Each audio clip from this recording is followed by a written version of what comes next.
Mm. Tsvety, how are you today? Thank you so much for coming on my podcast. To start off, I have an intro question. You've traveled solo to over 40 countries, left the 9 to 5 behind, and built a life around connecting through travel.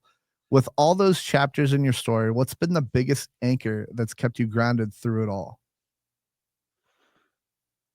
It's the transformation that, has happened through Mm, through living and just coming alive, really. mm. The, So, I the can't wait for us to unravel that the and talk about it. transformation. Yeah, we'll definitely dive into that a little bit more.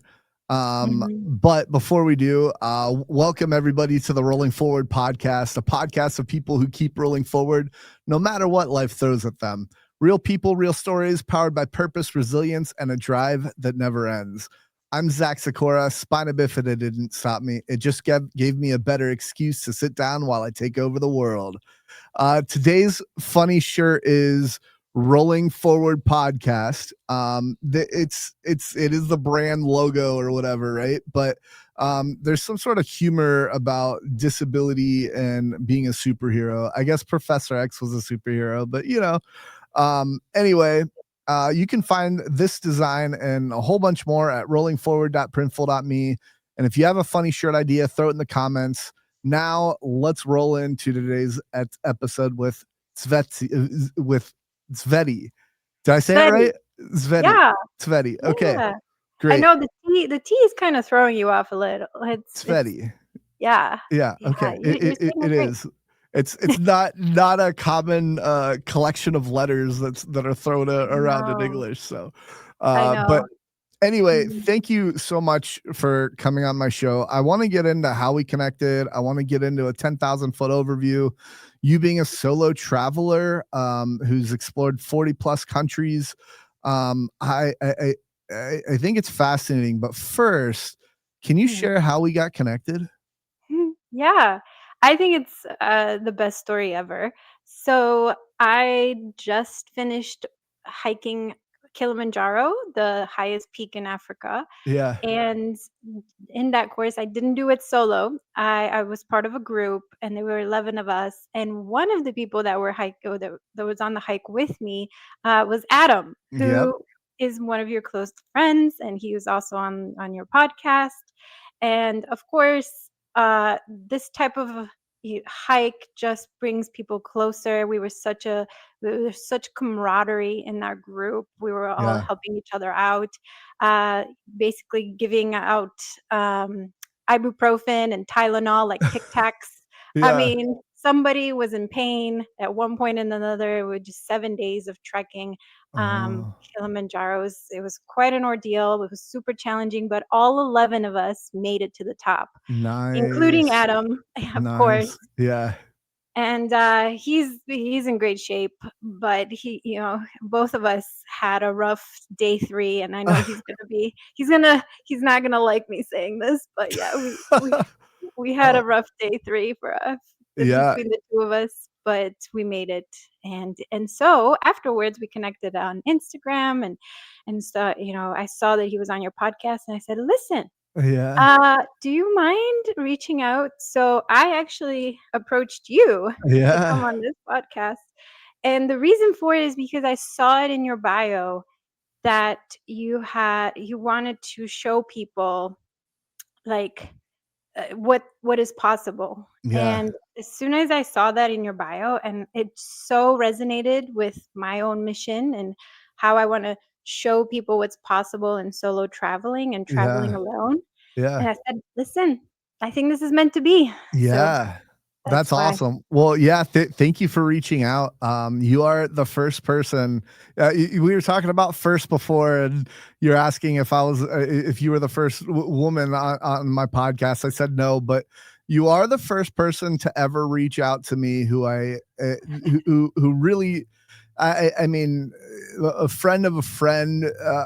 I've like had my friends ask people and all that, but like you reaching out to me was a first. So uh, I, Yeah. I'm excited. I think your story fits well within the theme of what we talk about on the podcast and all that. Mhm, I hope so. Um, I'm disabled too, right? Obviously, Yes, like you've yes, probably seen a couple shorts and all that. So I did.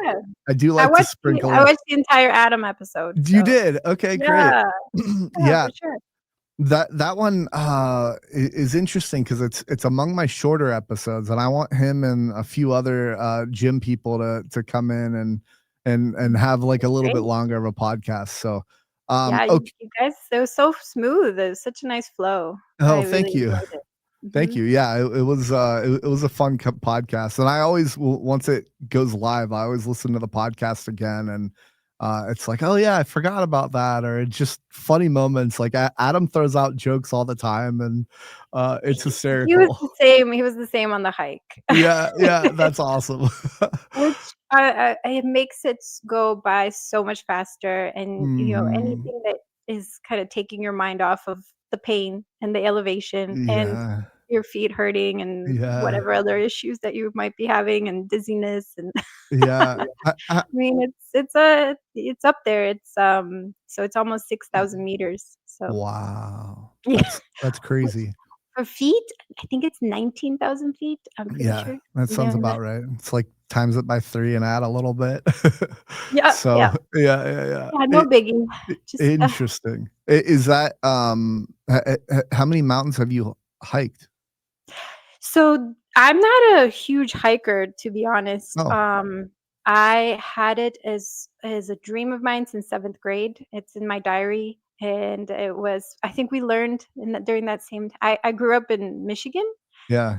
and, I was born in Bulgaria, which is where I am right now, visiting my mom, and, also but I grew most of my life was in Michigan, and I think we learned about Africa in 12th in, when I was 12, 7th grade, and I just remember saying, "I'm gonna hike that one day, or I'm gonna climb that. I feel like that's doable," and I put that in Mm, my diary, and then 28 years later, nice. I made that dream come true, You and, you did it wait, so you were, like, 12 or 11 when that happened, or? yeah, I remember I had it in my diary, and I Wow. just sort of, I revisited that dream about 6 years ago. Oh. Uh, at that time, I was living in New York. I was an art director, graphic designer, working for one of the great agencies there. It was a really thrilling time, and I just remember telling my boss, I said, I'm gonna hike Kilimanjaro," and he just kinda looked at me and he said, "Uh, you don't even go to the gym." Ah. So It's like, I don't know really? about that." Like, it wasn't like he didn't think I could do it, he just kinda said, you're actually gonna need to train for that," and then, Yeah. 6 years later, I mean, he was right, I did train for 2.5 months before Oh, going on there, but yeah. But no, interesting. I'm not big on the mountains. I'm a city girl, I'm a traveler, I like, exploring different countries, among people. Yeah, interesting, It's okay. one of my things, yeah. So hiking, it was different, it was a different challenge for me this year. Mm, Yeah, I'm glad that I checked that off. yeah, that's awesome. We're gonna get into a lot more stories, but, before we do, can you give me or give us a 10,000-foot overview of, like, kinda who you are and what you're about? Yeah. So yes, I'm Tsvety Roo. I'm a solo traveler, podcaster, public speaker, and graphic designer. And so I do. I've been traveling and not having a permanent home for the last 2.5 years. So Wow. I've been to 40 countries overall, and I've lived in about 22 of them. And when Mm. I say live, I don't count the ones that are just, the 2 or 3 days, I count the ones that I've spent at least 3 to 4 weeks in, at least sort of Oh.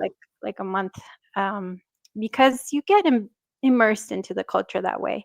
And Mhm. so this started and we're gonna talk about the reason why it started, but basically now has evolved. And this year, especially, I wanted to inspire others. And now my mission is to talk about the travel and how the benefits of solo travel, how it's transformed me, how I've grown as a person, and how a lot of people can do it too. And I, Yeah. I, this is my real passion to talk about it and inspire others. Wow, that's awesome. Well, again, thank you for coming on the show. We already talked about how we know each other. So Mhm. it sounds like you've been on a couple podcasts, and Mhm. it also sounds like your main motivation is to kind of get other people to see what it's about and all that. Um, Yeah, what are yeah, there any other motivations for wanting to do podcasts with people, or is that pretty yeah. much it? I do want to tell people that I offer one-on-one sessions. So the Mm, hardest part about it is to get started. So you can yeah, come to my website, and then we can schedule a session, and that way it's sort of breaking down some of those misconceptions that probably you're starting off with, like, can I do this alone? yeah, Will I be lonely? I've never done anything like this. So that takes time. And mm-hmm, so what I found is I accidentally fell into podcasting. It wasn't very strategic, and it was this year. It was sort of, how do I connect with people in a really in a way where they can hear the story and they can say, "Hey, this is something that I could probably do." yeah, And maybe they are currently in the same spot that I was when I started this, and so maybe this is something of like a sign of saying, "Huh, yeah, I've always wanted to do fill in the blank, whether it's mm-hmm, travel, whether it's join a like bowling league." can't, yeah, can't get the word out of my bowling, a yeah, bowl. bowling, Yeah, bowl, but whatever it is. mm-hmm. And so that's one of those things that when I talk about it, just like it was a big challenge. It was a transformation for me, and I keep coming back to that word. You froze. I froze a little bit. Oh, Mm-hmm. I'm back. Yeah, you're back. Okay. You're back. Yep. And so, yeah, um, when do we get to talk about how it all started? Yeah, yeah, yeah. Well, let me ask you a few other questions, Okay. and then I don't want we to can jump talk the about gun. that. What's that? No, no, you're good. Okay, so if we weren't recording this right now, what would you be doing? I would continue to clean. My friend is coming over, Yeah. and this is a story in itself. It's someone that I met very early on in my solo travels. Oh, She's cool. Australian. Okay. She lives in Malaga, and she's one of those amazing connections that now, 2 years later, we are extremely close. So close that she's coming to Bulgaria, and we're gonna celebrate my birthday tomorrow. That's awesome. Do you guys travel together? We did. I invited her. So this is the fun story too. So Mhm. I met her in Malaga, which was the very first place. Malaga, Spain. Yeah, Uh, okay. yeah. Okay. I know. I am I think horrible at everyone should geography, know. so yeah. It's like you just don't know where Malaga is. I mean, it's so funny sometimes because I'm just like, oh yeah, let me just say this random city Yeah, in a country, and yeah. I get called out a lot when people are like, what country is that? I'm like, Yeah, oh, I'm so sorry. yeah, right, I think everybody's just like in my travels with me. right, I wish I could take everybody with me. right. So, Malaga, Spain is the first place that I went to as I put everything in storage, all my stuff, and I was living in San Diego, and then I booked a one-way ticket to Spain. Yeah, And I stayed there a month that time, and I met her on the very last day I was there, and we were at a wine tasting, which is yeah. one of the ways I talk about people meeting in while traveling. We were at Mm. a wine tasting, and it was very much like Forrest Gump, where we were on the bus, and no one was sitting next to me. Yeah, Everyone was already coupled up, And I was like, "It's okay. I'll be by myself on this bus ride to the winery." And Yeah. then she sat down and she was just like, "Oh," she's like my Jenny. Oh, that's great. Awesome. And Um, then, the yeah, best go ahead. story about this too is that so we hung out that whole day, and then I had to leave the next day because it was my last day in Spain, Yeah. and I just remember telling her, like, in 3 weeks, I'm gonna be in Greece, like, Mm, do you wanna just come?" And she's like, "Yeah." And so she booked her flights. We've only known each other for maybe 8 hours at that time. yeah. And she arrived, she almost this is 3 weeks later. Now I'm in Greece, and I'm waiting for her to arrive, and I get a phone call from my sister. My sister's just like, "Wait, you're telling me you met a person, you hung out for 8 hours, and you invited her to stay with you in Greece?" And she's like, what if she steals your stuff? What if she's, like, she's gonna do something to you?" And I said, "Well, Mm, there's not really much to steal. I don't have expensive jewelry. If she yeah. steals, like, the most expensive thing is my laptop, and at that time, it was work provided, so I'm like, "They'll provide me a different one." Yeah, yeah. And so she enters, like, I hang up the phone with my sister, and my friend enters the door, and she's like, "You won't believe, I just got off the phone with my mom in Australia, and she thinks you're gonna steal my stuff." That's great. And I was like, "Oh my god, my sister thinks you're gonna steal my stuff." And Uh, so we just had a complete bonding there. Nobody stole anybody's stuff. We were yeah. totally fine. We had a great time. She stayed with me for 3 days in Greece, and then she flew back to Malaga, and then I went to my next place. That's awesome. We are not too much unalike because I've had this is actually I don't think I've shared this on the podcast before, but I like having roommates. I'm an extreme extrovert, and so like every apartment I've had, I own my house now, and I rent out my lower level. But Cool. I have had a roommate in most of my adult life, and I've found several roommates on Craigslist. Ah, And yeah. yeah, Ooh, and so there's obviously a little bit of a process before they move in. Like I'm gonna sit down and talk with them, and like I'll just share one thing that I like to ask is like, hey, if we're living together, even if I own the house, it's like you need to know that I can pay the mortgage, and I need to know that you can pay rent. So are you yep. okay exchanging proofs of income? And Okay. so if they're like or anything like that, and so I'll ask them like pointed questions about stuff like that, and I can tell you out of like I don't know 7 or 8 Craigslist roommates, none of them have ever stolen my stuff. They've all always paid me rent in time. Yeah. And so like some of them have been I suppose train wrecks to an extent, but Mhm. nothing like nothing like crazy. Like I wasn't threatened with my life, or they didn't steal my stuff or anything like that. So yeah, Yeah. that's interesting. We'll get into your relationships and stuff like that a little bit more.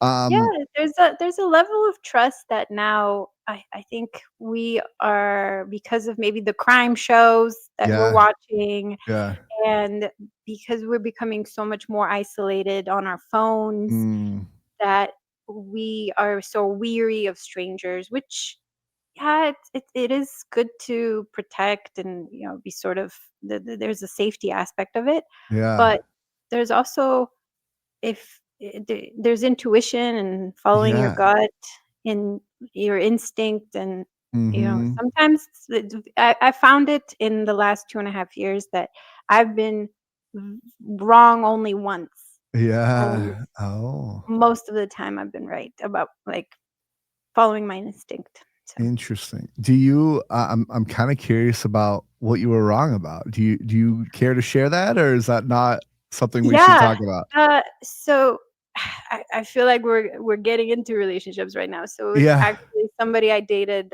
last year, Mm, and it just happened that that he was very good at hiding a lot of things. And so Oh, I guess it's not so much that I was wrong, but he was just on a whole different level of being mm, able to hide parts of himself, yeah. unfortunately. Yeah, he was good at yeah. Unfortunately, like, people can use that skill, like, I think for me, like, I worked in retail a lot, and I worked in Mhm. personal banking as well, and, like, I got very good at, like, building relationships very quickly and getting people, like, gaining trust in people, right? And, of course, that skill can be used maliciously as well, and, Yes. it Yes. sucks that people do Yeah. that, so, But uh one out of, like, hundreds that I've met. yeah, yeah, So, exactly. it's just this one outlier kind of I'm not gonna let it ruin Right, everybody else. right, yeah, Because, that's just making those connections, as I travel, just like with my friend and like another friend, and I have so many stories, and I think that's the universe, if however, people wanna believe whatever higher power, it's they're coincidences, but yeah. they just seem a little too convenient sometimes, and I feel like Mhm. they were meant to come into my life in that country, in that city, in that Mm, specific on that specific day, and yeah, yeah. it's been really amazing. Yeah, that's awesome.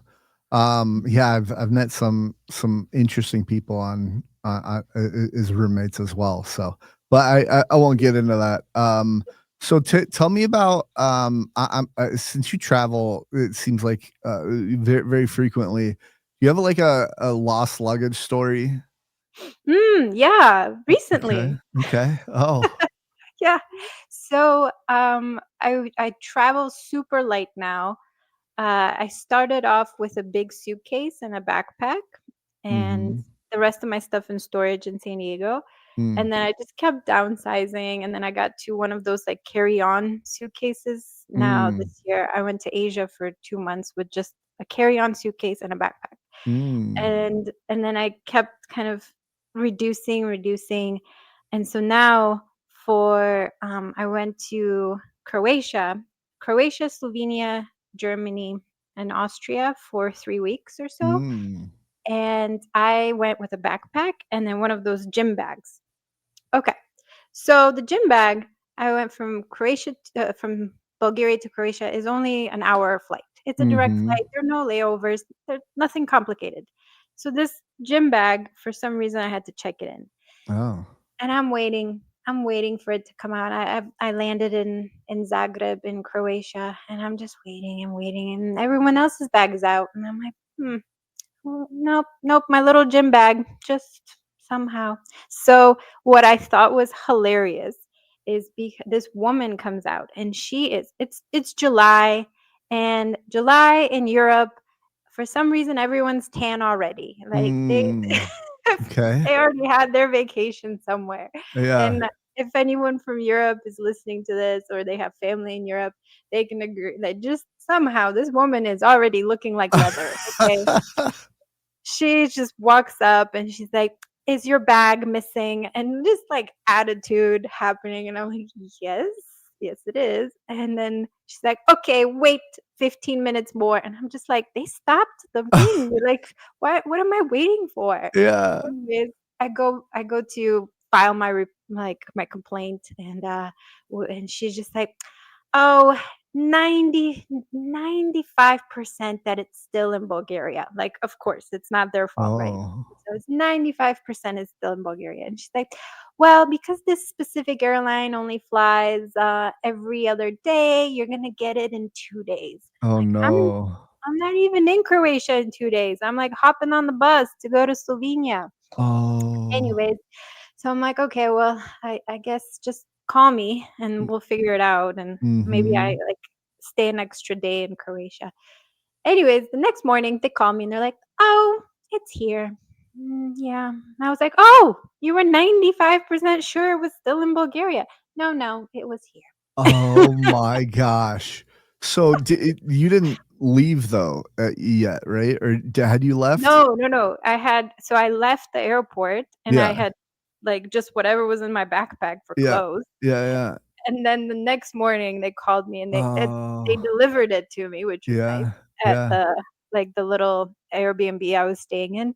But it was so funny to me, this woman. She was just, like, so tan, like, yeah, complete attitude, like, yeah, she just, like, oozed, like, "I know everything." yeah, And I'm just looking at her like, I know it's probably because it's so light and it's a y- small gym bag. It got stuck somewhere on the conveyor belt or y- something, yeah, but it was just, like, too bothersome to look for it or something. yeah, It yeah. was the funniest Wow. thing. I was like, "I know it's not in Bulgaria. I know Yeah, you're just lying to me right now, but it's right. okay." Trying to blame it on somebody else, right? Yeah.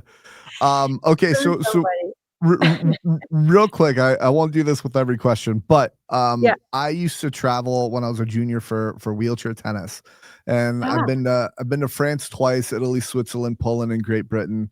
And my trip to wow. Poland, I got there and they lost my luggage, and Mm. I'm playing tennis daily, Oh. and so All your equipment's there. no, so I carried on my rackets. I Oh, had good. my Smart. chair, my tennis wheelchair was came with me, so I didn't lose that either.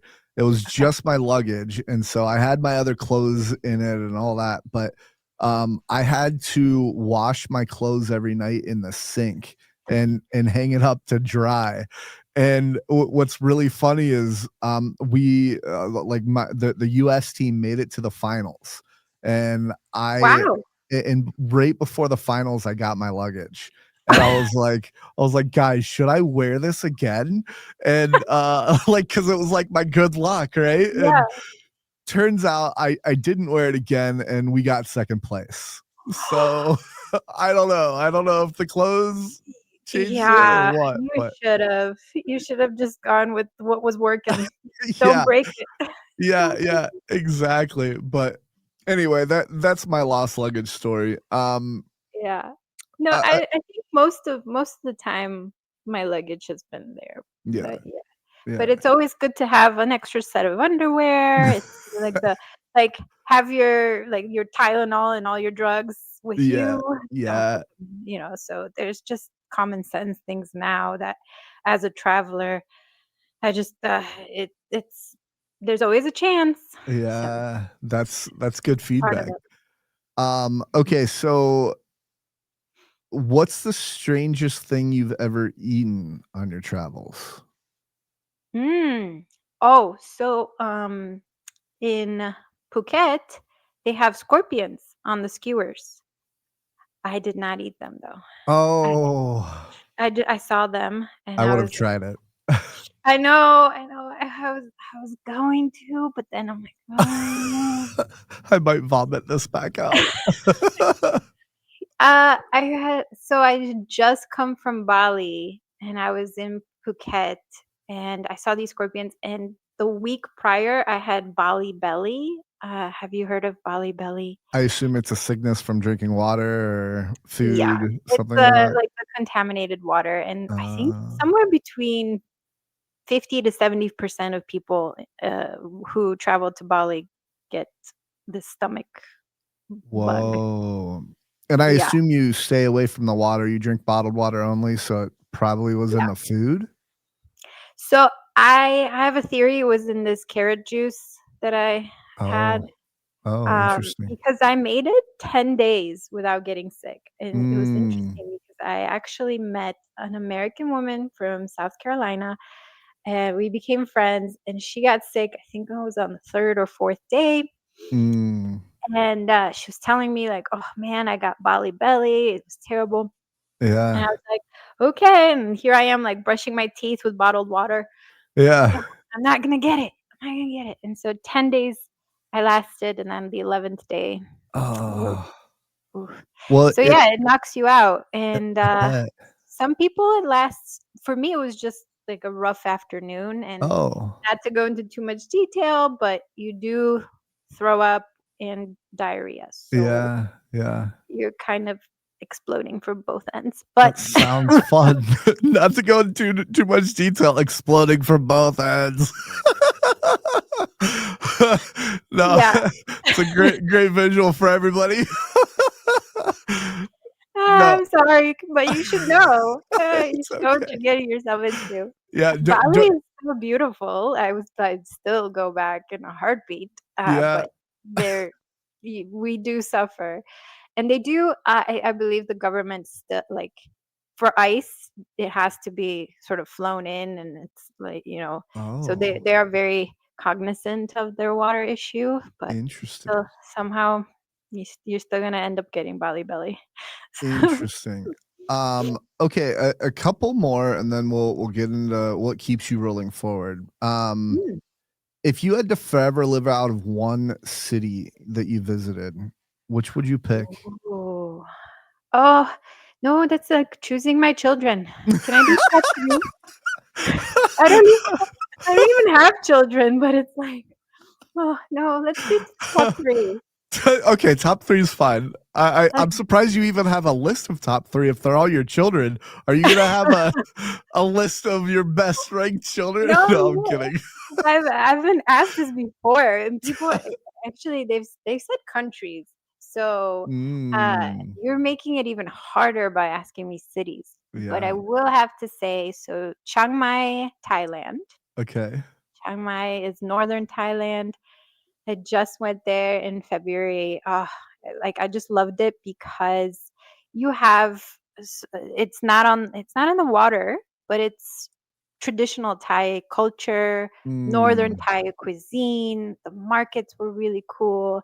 Um, then you have all of the different temples, the Buddhist temples. You have Buddhist monks in their orange garb walking around, cool. and that is so surreal, living and growing up in the US and, like, Western societies. Yeah. It was just it felt super peaceful somehow, and I Mm, just really like the city because it has, like, a chill, laid back vibe to it. yeah. You don't have vendors harassing you, at least I didn't, and it was really cool. I like Chiang Mai a lot. So that's one. Um I'd say Malaga, Spain always has, Mhm. like, I have a soft spot. I go back every year, Yeah, not okay. just to see my friend, but, Spain in general has, like, amazing culture and food, and I feel super close to that, even though I don't speak Spanish, and that's the other thing. So, Oh. when I travel to these places, I only speak 2 languages, which Mm. is not, a lot of people are surprised by that. They say, "What do you mean?" I was like, "Nope, I just speak Bulgarian and English, and kind of a bad Bulgarian too." So, they like Interesting. when I come back to Bulgaria, they think I'm from Ukraine, which I'm like, "No, no, no, no, I'm here too, but N it's n okay." So, yeah, and I use Google Translate a lot. yeah. I'm really in tune with kinda reading body language and figuring out kind of the meaning from that. But the world is so accessible now. Everything can be translated super fast Mhm. with the apps, and most young people, because of YouTube or it, everyone speaks English, I found. Yeah, yeah. Yeah, that's awesome. When I was traveling, it was pre-2003. Ooh. And Mhm. so there was definitely a little bit more of a language barrier in those countries. Although all the younger people, younger adults even, most of them spoke English, and so I could get by. And I'm like moderately fluent in Spanish. Like Ooh, I can speak it well enough to get by in there a you lot go. of situations. So, Perfect. yeah. That that knocks out all of South America Yeah, yeah, it was and Central. interesting. I always had a goal at one point to live in South America or Spain. For some reason, South America just was I gravitated more towards that than Spain. I've never actually been to Spain, but that is on my bucket list. Oh, So, you have to call me. I have yeah, many, many, many recommendations. okay. And I also did the Camino de Santiago last year, which do you I know? don't know what that is. Okay. So this is I'm not going to say a hike, but it's a walk. It's a Okay, pilgrimage. okay. and it's from because from the Catholicism, and it used to be back in the Middle Ages. Priests, and I'm probably butchering the whole description of this, but that's okay.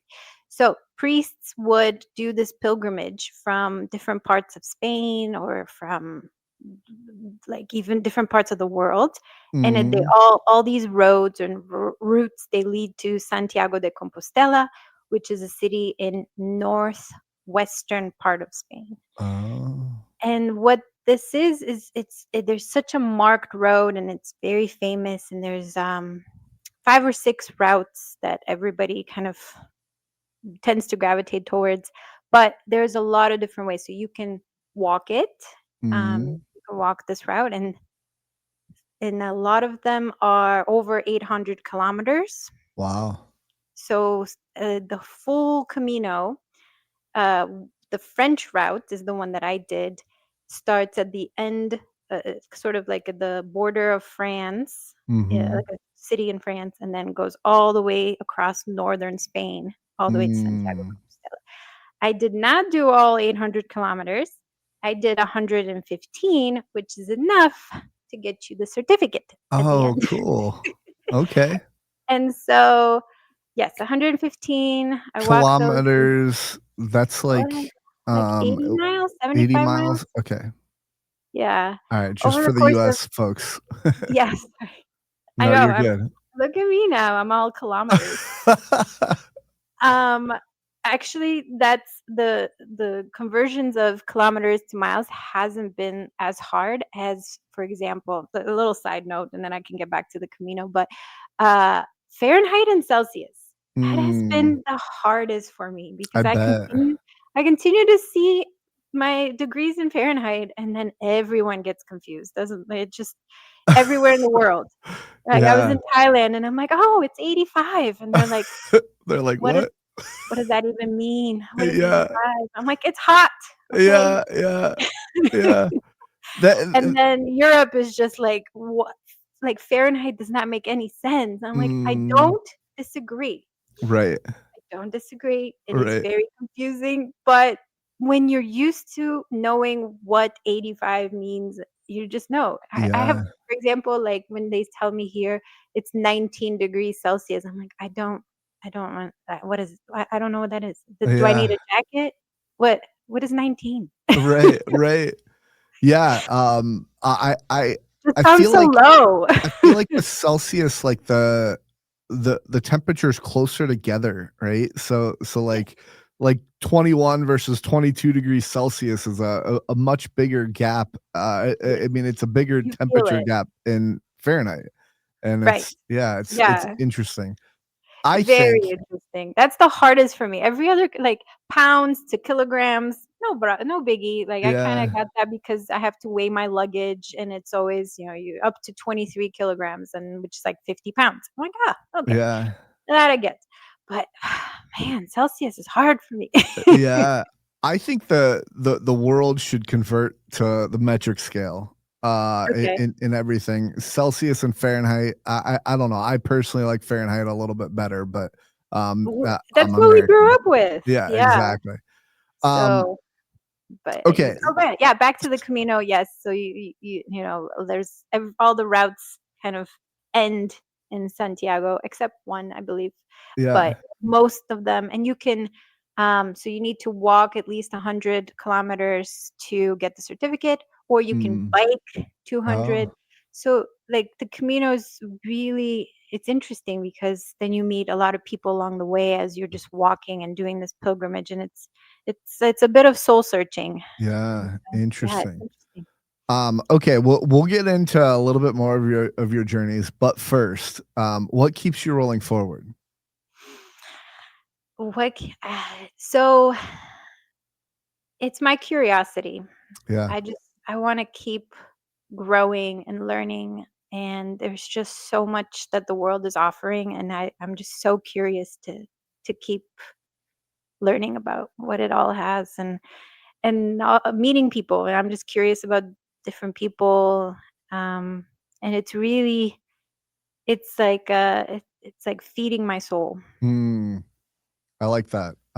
Curiosity. You're one of the well. I feel what's really interesting about this question is every answer is different. Every podcast guest that I've ever had on, they have like a different answer for it, and it's really cool. But it's obviously a conglomerate, well, I can't say the word conglomeration Elaborate, yeah. of these answers. I think for everybody. So Mhm, yeah, that's interesting. Curiosity, which I'm all about curiosity. I love that. What when you hit a lonely moment on the road, what helps mhm. you push through and keep moving? Okay. This is this is a great beginning to some of the transformation that happened. So Yeah, from a lonely perspective, I would say I was much, much lonelier before I started yeah. traveling. And Oh. so when I have lonely moments now, they have been transformed into solitude moments. Mm, And and I didn't know the difference between the 2. So I'd like to explain because I think it's very important. What I was experiencing before in San Diego, which is the last place that I lived permanently, and I was there mhm, for 2.5 years. I moved there during the pandemic. It was tough because I didn't have a community in San Diego. mm, And so I was working remotely, and what would happen, I would work, then finish work, just sit on the couch, watch mm, Netflix, and then do the same thing all over the next day. And I mm, fell into this emptiness. I fell in I I wasn't allowing myself to dream. It was just routine. mm, Um, I wasn't living. I was so empty, and I didn't realize until afterwards how lonely I was. mm. And it was so tough because I was in my mid-30s where everyone's life, it feels like everyone's hitting milestones, Yeah. everything is passing by. And Mhm, when I looked at my own life and I said, I have nothing to be so sad about or so lonely. I have a great job, I have a really nice car, I have my own apartment, you mm. know, I have my health. Yeah. And I'm just like, "What is" but I feel so empty, Mm, and, like, even talking about it every time, it takes me back to that mental state, and it was so exhausting, depleting, and, um, lack of any meaning, and so yeah, that was true loneliness in the sense that I felt it, yeah. and then when I made the decision to put my stuff in storage. And how I got to that decision was I took a long walk, a long, Mm, long, lonely walk in San Diego, which I mean, I did pick a nice city to do this walk in. yeah. It's sunny like 300 and however many days in San Diego. Right. So, lucky from that perspective. I took a very long 6-hour walk, and and I finally dug into very, very tough questions, which were number one, what really made me come alive? Like, Yeah. what excited me? Because I don't know if I felt excitement Mm, for months and years. I yeah, just, you just kind of do what you have to do, and you're checking things off the list, your tasks, yeah. you're waiting for your next promotion, everything looks good on paper, Mm, and you're just kind of living this life that's your life, yeah. putting it in quotation marks.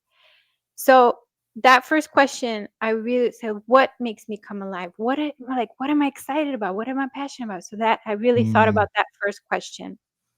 And then second question, I had to be honest. What dream have I been stifling? Just, mm, like, putting it in the back, like, "Oh, I'll get to it someday." mhm. You know? May when things are like, when I have more money or when I have this or, Yeah, just kinda putting it all the way, back of the closet, back in the mind. And then finally, the third one was the action forward one, where it said, "What if I gave myself permission to go after that dream I've been stifling and Mm, to become alive again?" yeah. So Wow. when I asked those 3 questions, and I I don't even know how I thought about them, to be honest, but I'm Yeah. sure between all the self-help books, and because I read some at that time too, and I was also in therapy. Just all of that, eh, finally being honest with myself, and so Yeah. then, um, yeah, I decided, and then it took another 9 months or so Mm, to actually book the one-way flight, and another 2 months after that to actually put my stuff in storage and then leave. mm. It's that's interesting. Um, one of the things that I think about is purpose a lot, and that's kind of the theme of the question, what keeps you rolling forward, right? Yes, And the really cool thing about that is like, well, maybe not this isn't necessarily cool, but something I think about often is like people who are in your position that were in your position. I was in that position as well. I was in that position of going to work, coming home, doing that little grind or whatever yep, without much like purpose, let's say, in my life. And I kind of stumbled upon Cincinnati Tennis Foundation, started wheelchair tennis coaching, and getting involved with the adaptive sports community and all that. And um, amazing. gosh, like it's been a game changer for me. It's like it's so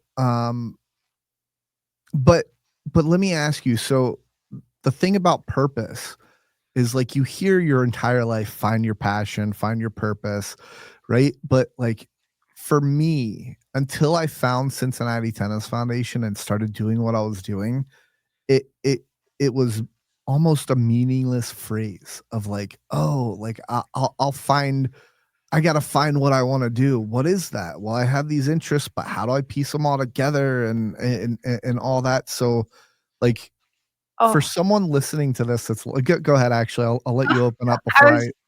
100%, I agree. It just seemed like such an empty phrase. Yeah, I couldn't understand it, and I felt like it was additional pressure when yeah, people say, "Have you found your purpose yet?" I'm like, "Oh, another thing I'm not doing right." right, right, exactly. But I'm just like, "Oh my god, I have so much we have so much pressure to figure out, like, the career paths and make sure that you continue to be on a path where it makes more money so you can yeah, save, money, money, money." And I'm like, and now I have to know my purpose, and I don't yeah, know. right. Like I t I'm getting chills when you were talking about it. yeah, well, it's Now. almost like, well, I've chosen this career. I've done these things. Like, what do you mean? Like, I'm this is my purpose, and like again, like for me at least, that was just hollow. Like it wasn't Mhm. like I thought I enjoyed it, and then I got into tennis, like coaching tennis, and I'm like, whoa, like this is awesome. So someone listening to this right now, Yeah. um, they're hearing this and they're hearing that hollow phrase of like find your passion. And like one Mhm. of the things that I think you and I are both in agreement with is you're trying to get solo travelers to take that leap, right? And help them out. I'm trying to get adaptive sports community going bigger and better than what it ever is, with able-bodied volunteers even, or wheelchair players, or like stuff like that. But I know that not everybody is going to want to be a solo traveler, and not everybody's going to want to get into the adaptive sports space, right? So Yeah. someone listening to this to like right now, if you were to give them advice on how to find their passion, what Yeah. would you recommend? I recommend doing my walk and asking Yeah. yourself those 3 questions. Yeah. W Think back of a time where you felt alive, Mm, where you felt that this is my place, that aligned with the activity or the place, or think back about that time because we all have it. And for me, I felt alive when I traveled. And so Yeah. that was immediately, that was my answer to that first question. Mhm. Maybe it doesn't come to you immediately, but you need to do a little bit more soul searching. But ask yourself those 3 questions, and I think it's gonna start leading you into a certain path that you have been probably stifling. Mm. And the third one being giving yourself permission to dream again Mm. was really strong for me because we had to be responsible, and we have to do the practical things. And I sort of sat down for a second. I said, I don't have any children that I have to continuously take care of. Right. And at that time, my parents were also, they were fine, and so I didn't. There was, so you find yourself in a situation sometimes where you're just like, I have the opportunity now, Mm. and maybe in different parts of your life you don't have this, like, the same opportunity, but then sometimes you find yourself, okay, I'm asking myself these 3 questions, and I have the opportunity. I have the privilege to try. Mhm. The only thing that's missing is giving myself permission. Mm. Yeah, can you go over those 3 questions one more time just so everybody can Yes. pay attention now Yeah, and they're good, they're good. I was I recently, I was telling another friend of mine, and he was like, "These are really good. You gotta keep yeah. telling people." So what makes me come alive? Question Mm. number 1. Ooh, I even gave myself a thumbs up on on this. Whoa, I did not realize this would do that. Okay, that's really Yeah. weird. I didn't know it's like very FaceTime capabilities. For those listening, Uh, the screen just popped up with a thumbs up. Hey, they it's might have seen validating. they might have seen that too. I don't know, the animation. I mean, I Oh, certainly saw it, and I viewers might have seen that too. That's weird. I'm gonna have to look into that for my next podcast because that's kinda cool that I oh, don't and know. also, if this is like FaceTime, I think this should bring up balloons, maybe? Yes, here we go. Oh my gosh. That's crazy. And Uh, then I think there's one that's like, oh, this, I think this one brings rain. I do this with, uh just oh, I just have to likes put it. my, I think the 2, this is what I do with my niece and nephew when we FaceTime. So I give them, Oh, like, that's thumbs up, funny. and we do all the different settings. So anyways, okay, Yeah, so we start got with the distracted by effects. yeah, start with the first one again. Do Yes, me a favor. of course. First one is what makes you come alive. What's bringing back joy and sort of passion in your life. Yeah. Second one is what have you been stifling? What have you Mm, been putting in the back burner for whenever, even when it's like, oh, someday when I have so and so amount of money, or someday when I don't feel as scared. yeah, And that's something we're going to talk about too. And then the third one, what if you gave yourself permission to go do number 1, which is go after what you've been, like, what makes you come alive? And then what mm, if you gave yourself permission to go after that dream you've been stifling? I love that. Just those 3. I Yeah, think that's so I the key. was talking with a friend the other day about purpose, and he had been doing something. He had been improving his. He's still improving his life, but he's been improving his life for a while, and he's like, "All right, I'm good now. I want to know what's next."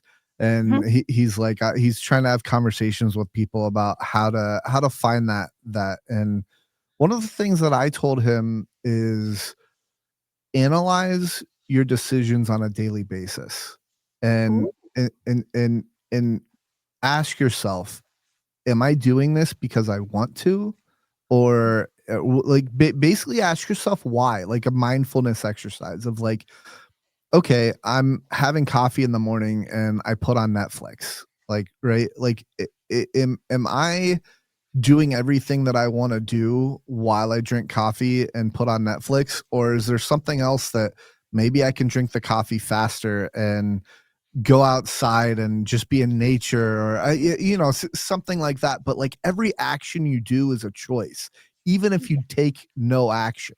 And so Mhm. I think that's a really good, I suppose, add on to Yeah. everything that we're saying about purpose and all that. So I was gonna say it's a combination, so you have that mm, bigger conversation with yourself, you ask the 3 questions that I mentioned, and then yeah, you implement them by what you were saying, yes, from a daily basis. It's like, "Okay, is this, making me, steer towards, like, my Netflix watching? yeah, Um, is that gonna help me towards that dream I've been stifling? right, right, Is this really, in the same direction as what I really wanna do. So, yeah, yeah, yeah, those small actions and small steps, I right, like it. yeah, Just like a daily sort of giving you a little boost of confidence when you do choose towards your goals versus kind of just falling back into the grind, like yeah, same yeah, routine. yeah. So And yeah, and do change is hard. If we're talking about change, it is. the fear about it is super hard, Mhm. and that's, part of the second question of, why was I stifling my dream before? It's Mhm. because of a lot of fear, and I admit it. I had a lot of Yeah. fear. It was so much more comfortable to Mhm. just sit on the couch. Yeah. Yeah, yeah, absolutely. It was Um, so easy. that leads me to another question that I sometimes ask my guests. Um, so one of the things, the reframings that I've had to do in my life is reframe what failure means. And what's really interesting is I think part of that fear, at least for me with doing things, is that fear of failure, right? Starting this podcast, it's like, yeah, like I'm gonna fail.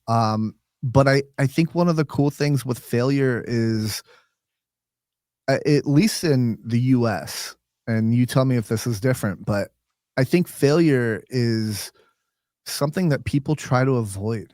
And I think failure is something that you should run towards. Like I heard somebody say that if you don't, maybe not run towards, maybe that's a poor word choice, but like someone said, hey, if you're not failing, you're not challenging yourself. And Mm, I love that. me And I too. think reshaping failure to, okay, I failed. What did I learn? And like almost congratulating yourself because you did take that leap and you did risk failure. And yeah, you might have failed, but like what can we take from those lessons and and and become a better person as a result of that, you know? Mhm. Yeah. Uh, that I think failure is, um I think it was Matthew McConaughey that said it's like our biggest lesson. Yeah. We I don't I'm pretty sure he's one of the ones. Like, he's not my favorite, but Mm, my favorite mhm. actor. But I love that what he was saying, and it's we can learn from failure as opposed Yeah. to we can't really learn from success as Y- much. yeah.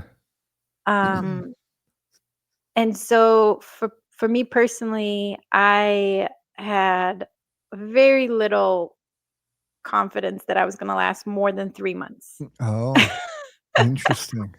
When I said when I was putting my things in storage, I'm like, I'm gonna see you guys in 3 months. Like this is all gonna, yeah, I'm gonna get it out of my system. Yeah, yeah, So that goes to show how much faith I had in really pursuing the travel and this type of unconventional lifestyle that it ended up being, yeah. and uh, and it wasn't until 6 months into it that I finally realized, like, oh, I don't really have a permanent home. Like, Mm, nobody else lives this way that I know. yeah. And then what is the definition of home? And then I've spent Oh, all yeah, there's so many things that start to, uh, come to light once you live in a different way Yeah. than when you have lived in the same way. So I remember I was in Finland and I had made a friend in Malaga, and then we met up in Finland when I was there. And this was 6 months into my travels, and I walked into a candle shop. It was I think the owner slash the woman making the candles was the one selling them, and I looked around and I started to cry Oh. because I'm like, I don't really have a home to bring a candle to. Mm, And then it was sort of like an emotional release, and it was one of those things where I was shedding these old perceptions about what a home is, and is yeah. it a physical place? Is it like how does my life fit right now? Yeah. Um, by the normal definitions, and so I started crying. The woman selling the candles was Mm. just like, "Are you okay? Would you like a specific candle?" Just trying Yeah. to soothe me, and then my friend's like, what is wrong? Why Aw. why are you crying in this Finnish candle store?" S So let's dive into that a little bit more. This is, going off script a little bit, but, like, Mhm. what is the definition of home for you? Uh, I It's not a physical place for me. I Mm, think what I have done is create these mini communities. Some are stronger in certain cities and countries mm, than in other places that I visited. And so now I feel that, safe, because that's what we equate home with: mm, safety, security. yeah, You feel at peace, mm, and that sort of at peace feeling, I've grown to have the same feeling in certain places, multiple places, and yeah, even when I walk into airports now, it's oh, like now I've created a routine and a non-routine where just like, oh yeah, this is my kind of like my home, just going into the airport, no, like going through security, and it's wild because I just spend so much time there, and so it's I don't feeling like think it's anybody would ever I know say that the airport, it feels like it's like home to I anybody know, except for you. except for me. Yeah.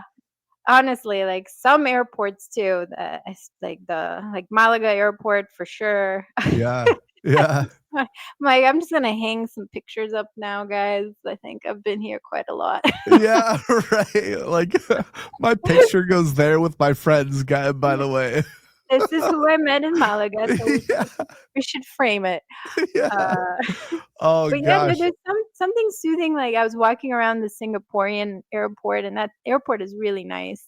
And so just kind of walking around, and there's something about that's a I'm in my thoughts. Yeah, It's again embracing that solitude time yeah, and being present in this different country, in this transitional airport. And yeah, I think a lot of people equate traveling that it's very stressful for them, mm, but for me now it's a part of my life. interesting. So I wanna tell something real quick that's so related to everything that you've done. So one, in college, so I'm an extreme extrovert. By the way, are you introverted or extroverted? Which one do you think? I think you're extroverted. Yeah. Yeah, okay. Yeah.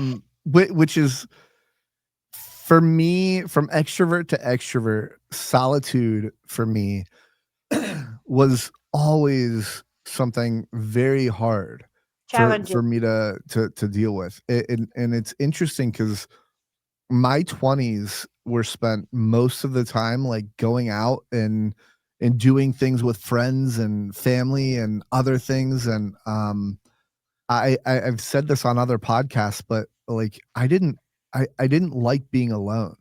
And Right. I was roommates with an extreme introvert in college, and Ooh. he and I didn't get along for a little bit. We clashed heads because he had never met somebody so extroverted and I'd never met somebody so introverted. And so we've adopted a little bit of like each other's introversion and extroversion. And like I've slowly realized like when it's okay to be alone, like being alone is okay, and when I need to like when I need to do that, let's say. And he's been like, yeah, I've been cooped up in my house for a week, and it's time to go hang out with friends. So it's been an interesting journey, but like the solitude thing, I think scared me for a little bit. I didn't want to be in my head and my alone in my own thoughts. Did you Oh, experience something like that? yeah, I think we this is why we distract ourselves and we search to call somebody. Oh, I need to talk to somebody, and Yeah, or we're on social media. It just all to distract ourselves from being alone with our thoughts. yeah, I don't know, honestly why we are so scared from our thoughts. I think it's just hard to it's tough to ask the deep questions. It's tough mm, to take that step into growth. Um, it's challenging, and we don't want to face it. yeah, So like you, in my 20s, the same. I was mm, out. I was with I grew up in Detroit, and so starting with going to Windsor so we could drink at 19. So yeah. Okay, okay. because, The you only have to be 21. 19. Yeah, Yeah, it's under 21, and it just all throughout the 20s going to bars and always, yeah, calling up a friend and, having either boyfriends or whatever. mm, Um, but I think it's necessary. I think it's mhm, necessary to, at some point in your life, to sit down and to be, to eliminate the distractions, take away the phone, take away this need to constantly call somebody, yeah, and to search for validation, for someone else to accept you, mhm, to someone else to give you permission to live your mhm, life. mhm. Um, Yeah, it's interesting because I never wanted to do things alone. Like right. doing this podcast, as we kind of talked about, like I wouldn't have started this, in my 20s, because it's like, hey friend, do you want to do this with me? No. Hey friends, do you want to do this with me? No. Okay. And then you ask enough people, and it's like, all right, I just won't do it. But like that was kind of my thought process. Again, I didn't want to do things by myself with people, and like I don't know, I've learned so much about myself doing this and other things. So I um mean, that's you just described, it was the same thing for me with traveling. mm, Why did I become solo traveler? All my friends had either kids mm, or, like, my family, people that normally I could be like, "Oh, yeah, let's go together," yeah, and you kinda look around and you're just like, "Huh, everyone's too busy," and yeah, especially now, tomorrow's my birthday, I'm turning a whole different decade. yeah, Especially in your late 30s, early 40s, I mean, trying to, like, have a phone call with somebody. It's like, "Okay, wait, so we gotta wait for bedtime for, my 3-year-old and then yeah. my 6-year-old," and I was like, Tell me when." And it's like, "How about in 2 weeks to have a phone call?" Right, right. I was like, "2 weeks, okay." And then for me, they're just like, "Well, what country are you gonna be in?" And I'm like, I'm not even sure." Yeah, yeah. But I'm glad that the kids are Yeah, having their bedtime in 2 weeks' time or whatever. I mean, so it's yeah, just like the priorities for people shift, and I looked around and I said, "Alright, I could, kind of coordinate my life around whenever everyone else is available, yeah, or, I could suck it up. I could put this fear that's like doing this traveling alone, as a woman traveling alone. What I can do is I can take this fear that's not going away. I'll just take mhm, it with me, and that's what yeah, I did. yeah. So I pushed myself and I just took that first action. Took the suitcase, took the backpack, and the fear. All Mm, four of us. We got on the flight, yeah, that's and awesome. so that fear that you have of doing things by yourself, whether it's starting a podcast, whether it's going on a trip by yourself, or Yeah, starting a whole different lifestyle, which is what I ended up eventually doing, yeah. it just started to shrink over time. That, Uh, like, fear was there. I didn't wait for it to get smaller because it wasn't getting small. Actually, it was probably getting bigger. yeah, Um, you're talking yourself out of things. This is yeah. crazy. Right. I can't, like, who I'm sure for you, it's like, who's gonna wanna listen to me? Uh, Right, yeah, this is this like, there's so many other people who are doing podcasts, and they have done it for so much longer than I have. yeah, And you talk yourself out of it, and I did that whole game, and that's again, like, fear coming in, yeah, and I was like, "Well, there are people that travel, they do this for a living, yeah, like, is that what I want?" I'm like, "No, I want to see the world." yeah, Let's yeah, let's keep it simple, let's not add pressure to it. right. There's already the fear, there's already pressure, and I've gotten a lot of questions about, "Well, maybe you should be a travel influencer. Maybe you should start a travel blog. Maybe you should do this. Maybe you should do that." And Mhm. I like that we are at an age where we have had some professional experience, where it's Mm, kind of like, I don't want to turn this passion into, like, a career that I'm resentful of. yeah, yeah. Yeah, And that's interesting. Go ahead. yeah, and it just, I've had so many just like, "Well, how are you gonna make money? How are you?" I said, I'm gonna figure this out." Yeah, Um, what I wanna do is stay true to the alignment, and now there's a bigger message out there, and I wanna empower other people, um, make it easier for them to make a decision about solo travel, and so yeah.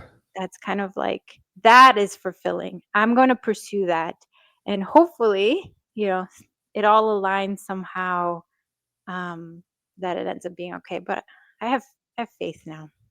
So, man, we're going into all these tangents, but I have so many questions as you talk. So we're just gonna roll with it. I love it. Roll with it. Rolling forward Yeah. podcast. Sorry, bad joke. Yep. But oh man, did I lose it? No, I don't think I did. I did. I lost it. Mm, Um, mm. I don't know. It's all right. So okay. So the next question is, do you have a daily habit or tool that helps you maintain your momentum while constantly traveling? Yes.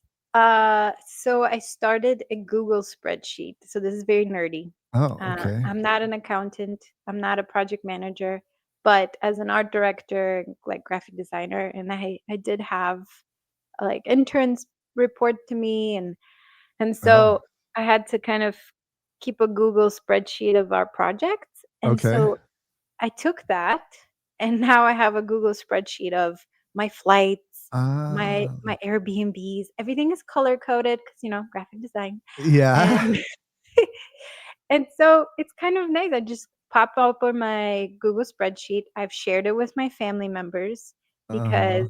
this was early on when they were just like, "Where are you now? Like, Yeah. what is going on?" And I'm like, "Here's a link to my Google spreadsheet, the contact Mm, information of the person I'm staying with or the Airbnb or what, this is my flight, this is who I'm flying with. yeah. Yeah. Everything is here." It took a lot of reminders, especially for, like, my mom. I'm like, "Mom, Yeah. just check the Google spreadsheet." But Yeah. and she's like, "Okay, okay, you can just tell me." And I'm like, "Or you can just look." Yeah. S- Um, So and so what people happens is, go like, ahead, go I ahead. just kind of, I see it, I kinda open it up. I don't, not daily, but at least, like, every other day, and then it kind of says, "Oh, okay, so maybe I should think about what I'm doing in October, Yeah, and what am yeah, I doing in November?" right. And so it's like a vague planner slash, and now it now it's at the, Yeah. in a few months it's at the end of 2025. So that means I have 3 years of Google spreadsheets, and it says Yeah. all the places that I've ever stayed and all the flights that I've ever taken, and it has how much Cool. everything cost. And I feel like now it's such a tool. And I met these two girls when I was in Bali, and they're like, "You have to turn this into a template." And I'm like, "Sure." So, if anyone listening wants a template of keeping your travels on, and I got a Google spreadsheet for you. That's Free funny of because I charge. was actually I was Great. actually about to ask you that, like, if you have a template, and that's great. Can they Yep. get that on like your website or? Oh, yeah, y- they can just email me, and I can and- send you, like, there's a shared link. Okay, I great. already set it up. Okay, Yep. awesome. It's not, Oh, like, too complicated. I know Adam, as an accountant, is gonna look at it and be like, "Oh my god, this is too simple." yeah, right. But it works for you, and if it works for you, it'll probably work for somebody else. So, and they Yeah, can someone probably who's add to not an that. accountant. Yeah, exactly. Okay. I want to get into a fun segment because we've been talking a lot about a lot of deep things. So Mhm. this is my wheelie bad jokes segment. So Oh, boy. here's how it works is I'm gonna give you a corny joke and Mhm. you can rate that funny joke. And then if you have a funny joke to say, which it sounds like you don't based on our podcast prep. No, I'm Oh my kidding. gosh. You're Uh, gonna make me sweat. you I'm can starting to sweat already. you can Yeah. also give a funny joke, but if you don't have one, that's completely okay. So, um, this is the best one that I could find that's like travel related, and it's Mhm. I took a trip to Egypt and met a guy who said I could buy any monument for $500. Turns out it was a real pyramid scheme. I like it. Yeah. I like it. So I like that one. scale of 1 to 10, how would you rate it? What 10 being the best? 9. 9. Whoa. Yeah, I Okay. liked it. That was That cute. that's the best rating. It's funny. I guess my dad jokes are getting better and better because each episode they get rated higher and higher. So I don't think I'm gonna top a 9 though. Like dad I jokes are like dad it. jokes, and so how can any one bad dad joke be a 10? You know, like Right. Yeah. so. No, I mean, I love dad jokes. So Yeah, that's my you picked the right audience today. yeah, great. Do you have one, or do you want me to move on? Uh, no, I don't have a That's joke, okay. That's all right. but I think there's something about ratings, Yeah. that I just learned, from being, with Adam in Kilimanjaro, because each evening you had to tell the guides, like, from 0 to 10 how you were feeling, um, Oh. and, it's so funny because most of us were Americans. There was 2 Canadians and then my friend who's from El Salvador. So but, like, everybody else was American. And I think there's something about, like, us being optimistic Americans, and they were like everyone's like, "I'm a 9 today." And then and then you're just kinda looking over and you're just like, "You're so pale. You definitely, like, could not eat any of the breakfast. Yeah. The altitude is getting to you." And he's just like, "No, no, no, I'm a 9." I'm like, "Oh, it's really optimistic. It's so optimistic." Interesting. Yeah. Do you think there's anything to say for one of the things that I'm really big on is if I'm having a bad day, if I just don't feel right, like I'm not gonna just go around being like, "Hey, how are you?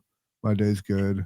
Right? Like I'm not gonna go around like visually displaying that. I'm gonna be what I'm doing right now.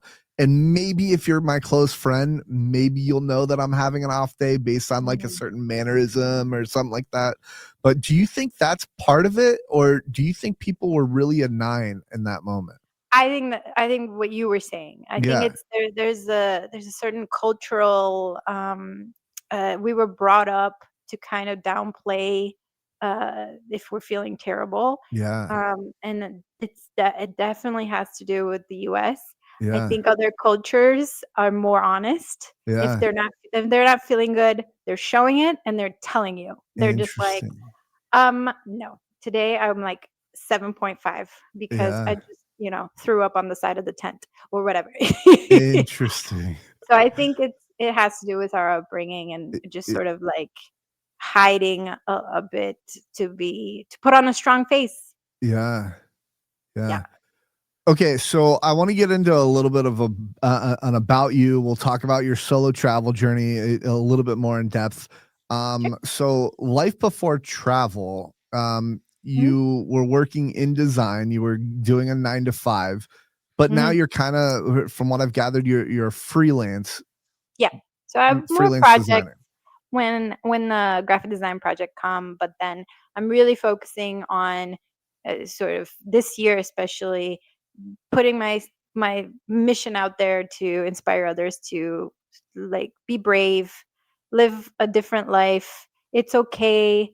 Your life doesn't end at 39. Yeah, yeah, right. I started this journey and I was 37.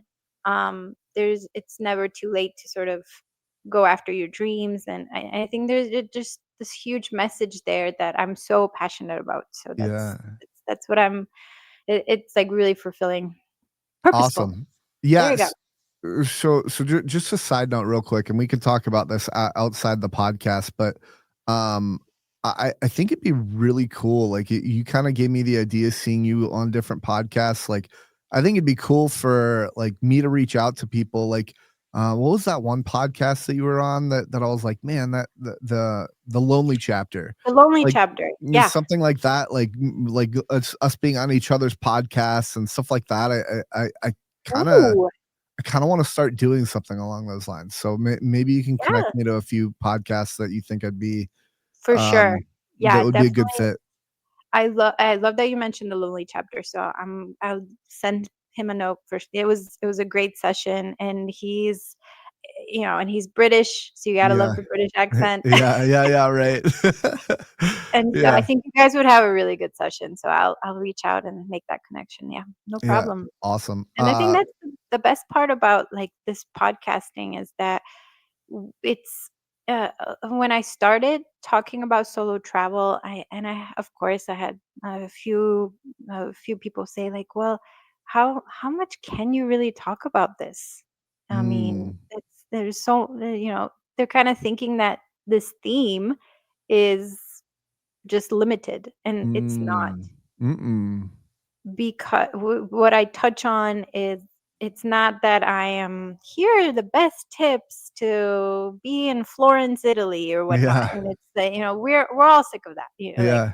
you can find the nicest hotel room, like all of this, and then beautiful Instagram photos. So like I'm approaching it from this is my journey. I know other people are struggling, Yeah. and this is one way that these are some of the techniques that I used and into starting go towards my goal, towards the dream, and that being solo travel, and that could be someone else's dream too, but it also applies to different aspects. And It, being on the lonely chapter was one of those things that it's like you don't necessarily tie it together with solo travel, but yeah.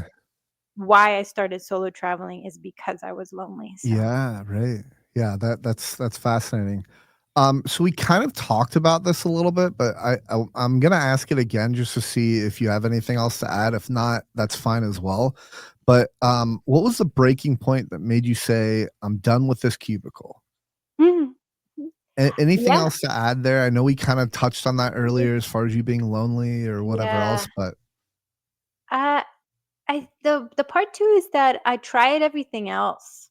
mm, I tried, I went on a lot of dates. San Diego is a great city, and you can go, you can join certain clubs, and mm, I was doing a bit of tennis, so I was trying to get outside, and I was doing berries, like the mm. workout.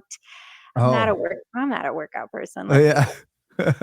I think I even joined, like, a rowing class. So, like, I Oh, tried, and there was just so many different things. I tried to connect with people on these dates. I tried to, like, make friends in these classes. Yeah. Um, but I feel like nothing was sticking Mm. and nothing was working because I wasn't in a good place. Mm. And that was huge. I Mhm. it wasn't it wasn't necessarily San Diego's fault, and or the people that I went on dates with, or the classes that I went. Everything it just wasn't clicking because I was so low and I was Mm. so empty, and I was just avoiding those 3 questions that we talked about. I was Yeah. avoiding reaching deep into what are really my values, like, how do I wanna spend the rest of my life? What do I care about? Instead Right. of, okay, everyone's telling me I need a partner, so I have Mm. to get partnered up. Mm. Everyone's telling me that I have to go do workouts, so Mm. that's what I gotta do. Everyone's telling me I need to, like, work more so I can get promoted. It Yeah. it it's what everyone else is telling you, and it's not you listening to it inside. What's coming from what are you telling yourself? Yeah. That's awesome. So can you tell us more a little bit about the moment where you knew travel had to be more than just a hobby? I think you were saying about you were 6 months in and you're like, you didn't know if you could do it in the last 90 days Yeah. and all that. So, go ahead. Yeah, that's when, it hit me in 3 ways. The first being that when I put my stuff in storage, I didn't give myself the option to go back easy, Mm. Ah. so I sort of, I made this, like, like, forced myself to say, "Okay, you really should give this a shot, and I'm gonna make it hard for you just to come back to your cozy apartment. Yeah. Let's get rid of your cozy apartment Yeah. and put things in storage, so it's gonna be hard to Yeah. return to that life that was making you miserable." So that was my number 1 strategy, I think, was switching it from just being a hobby to an actual lifestyle change. Um, the one-way ticket was the Yeah. number 2. I was like, I've never bought a one-way ticket before in my life." Yeah. I And don't there's think I have something to either. that. Yeah. You always buy a return flight, and I was like, "Nope, Yeah. this time, I don't know when I'm returning. I'm just gonna buy one way." And I was like, it was so scary. It was so new territory for me. Yeah. Um, and then the 6-month, the sort of candle breakdown, I guess, of what Mhm. is really a home. Am I missing the comforts of the apartment, or am I just missing being comfortable? Yeah. You know, And yeah. I think a big fear people might have is financial. Mm, Like, of course, there's the loneliness, but I mean, I think maybe above that, a lot of people, and you tell me you've talked to a lot of people. Like, what do you say with to someone? Well, I guess I'm wondering how you handled it. mm, But then what you'd yeah. say to somebody who's possibly having that fear as well. So I am very blessed for and grateful that my job could be done remotely. Mhm. What and so yeah, and now I do, freelance projects as a graphic designer, which is great. And I know that that's not everybody. Yeah. But when I'm meeting people, so I met a girl from Switzerland when in the beaches of Thailand. This was a cool story too, because I just went up to her. There was no shade on it was a Krabi, which is like southern Thailand, near it's on the other side of Phuket, and it was 3 p.m. and the sun is just beaming on you, and I'm just like, "I need some shade." Mm. And then she just had her towel laid out, and it was, like, the only little tree, and then I just went up to her, and I was like, "Excuse me, can we share the shade?" And then Aw. Yeah. and then, the conversation started, and that's usually like, that's how I start conversations. They're very, sorta like, "Hi, how's it going?" And I'm being very vulnerable about Yeah. my situation is like, "I am burning alive. Yeah. Can I please sit Yeah. next to you?" And, fast forward to 3, 4 hours later, turns out this was her first solo trip, and she was fascinated by my lifestyle now being over 2 years at that Yeah. time. And I gave her some ideas. I said, okay, well, let's talk about this. She is a nurse, sort of part-time ish, and I'm like, okay, so you can go 3 or 4 months in between working at different hospitals. She's like, yeah. I'm like, what's stopping you? It's like, oh, I have an apartment. I'm like, well, could you like rent a room instead of Right. having a whole apartment that's just sitting there empty for 3 or 4 months? And she's like, Yeah. yeah, I could. A friend of mine actually, blah blah blah blah blah. And then a month later, she Yeah. sent me a message, and she's like, "Guess what? I moved in with my friend, and now Mm. I have more money. She's not paying for a whole place by herself to just sit empty. She has Yeah. more money to travel. She doesn't feel as bad. It's only a room. Um, Mm.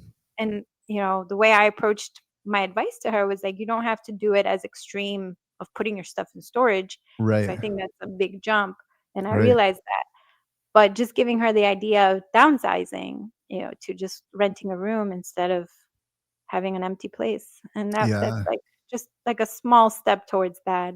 And then I Yeah. met another friend now in Slovenia. She is a social worker in Sweden, but she had texted me last week, which I'm super proud of, that she's trying to get a certificate to do like a remote sort of position. And Mhm. so that way she can get certified, and then she can start working remotely and travel more. Yeah, that's awesome. Okay. So I'm like, Um, "Oh, all these ideas making me proud." so what would you say to someone who I'm trying to think of like maybe like a a blue collar job where they have to go and build something, let's say, or they're a welder and they've got to go do this in welding. Like for you, you're doing this. You can do a lot of design things remotely Remotely. and in different countries and whatnot, but maybe someone's skill set like that, it's Yeah. not conducive to being able to travel and work. So what would you tell someone like that? I would say I have a friend in the UK who is has to be on site working. Mm, And what he does is he works 6 months. He yeah, saves his money. He lives with his parents. He's yeah, 31 years old. yeah. And so there are ways where, he's saving his money when he's working, and then he Mm, goes off for 3, 4 months, and then he comes mm, back and gets, like, another blue collar job type of thing, and then works again for 6 months or whatnot. And so interesting. there's ways to, and let's say he's not getting paid a whole lot, but he's like, "I'm gonna live with my parents, and that Yeah, way I can save." Yes, it's a little like, "Oh, I'm 31 years old," but I'm like, "Good for you," yeah, because that, like, his dream is to travel and to see more of the world, and that's how he's making it happen. yeah, So yeah. That's awesome. so Um, perhaps, not get, like, the newest car. yeah, yeah, yeah. Like, have this crazy, like, car lease, Hmm. so it's about the priorities, like, how Yeah, important is travel for you? right. And it's always been so important for me, and I've always lived in a way where, I don't buy Prada bags or, like, Yeah, you know, Louis or, Louis like, Vuitton. Like, Louis Yeah, Vuitton stuff, and like all the brand names. I don't have anything like that. yeah, And that's not important for me. yeah, So, yeah. That's you awesome. know, for like a pair of like really expensive shoes is probably my flight to Right. Kilimanjaro. Yeah, yeah, right. Yeah. So, Life's all about choices. I like that. And yeah. some are good choices, but you gotta choose the great. Yeah, Um, and there's, like, sacrifice there. I mean, I think for yeah, some people when they hear me, they're just like, "Oh, I can't really go without getting my nails done, getting my hair done." yeah, Like, I go to the salon once a year, Mm.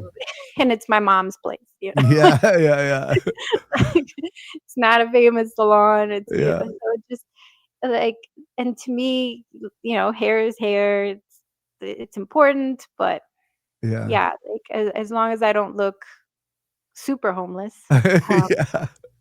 I think I'm winning. Just Um, mediocre homeless, right? No, I'm kidding. it's mediocre. Well, I'm technically homeless anyway, Oh, but yeah, that's true. That's true.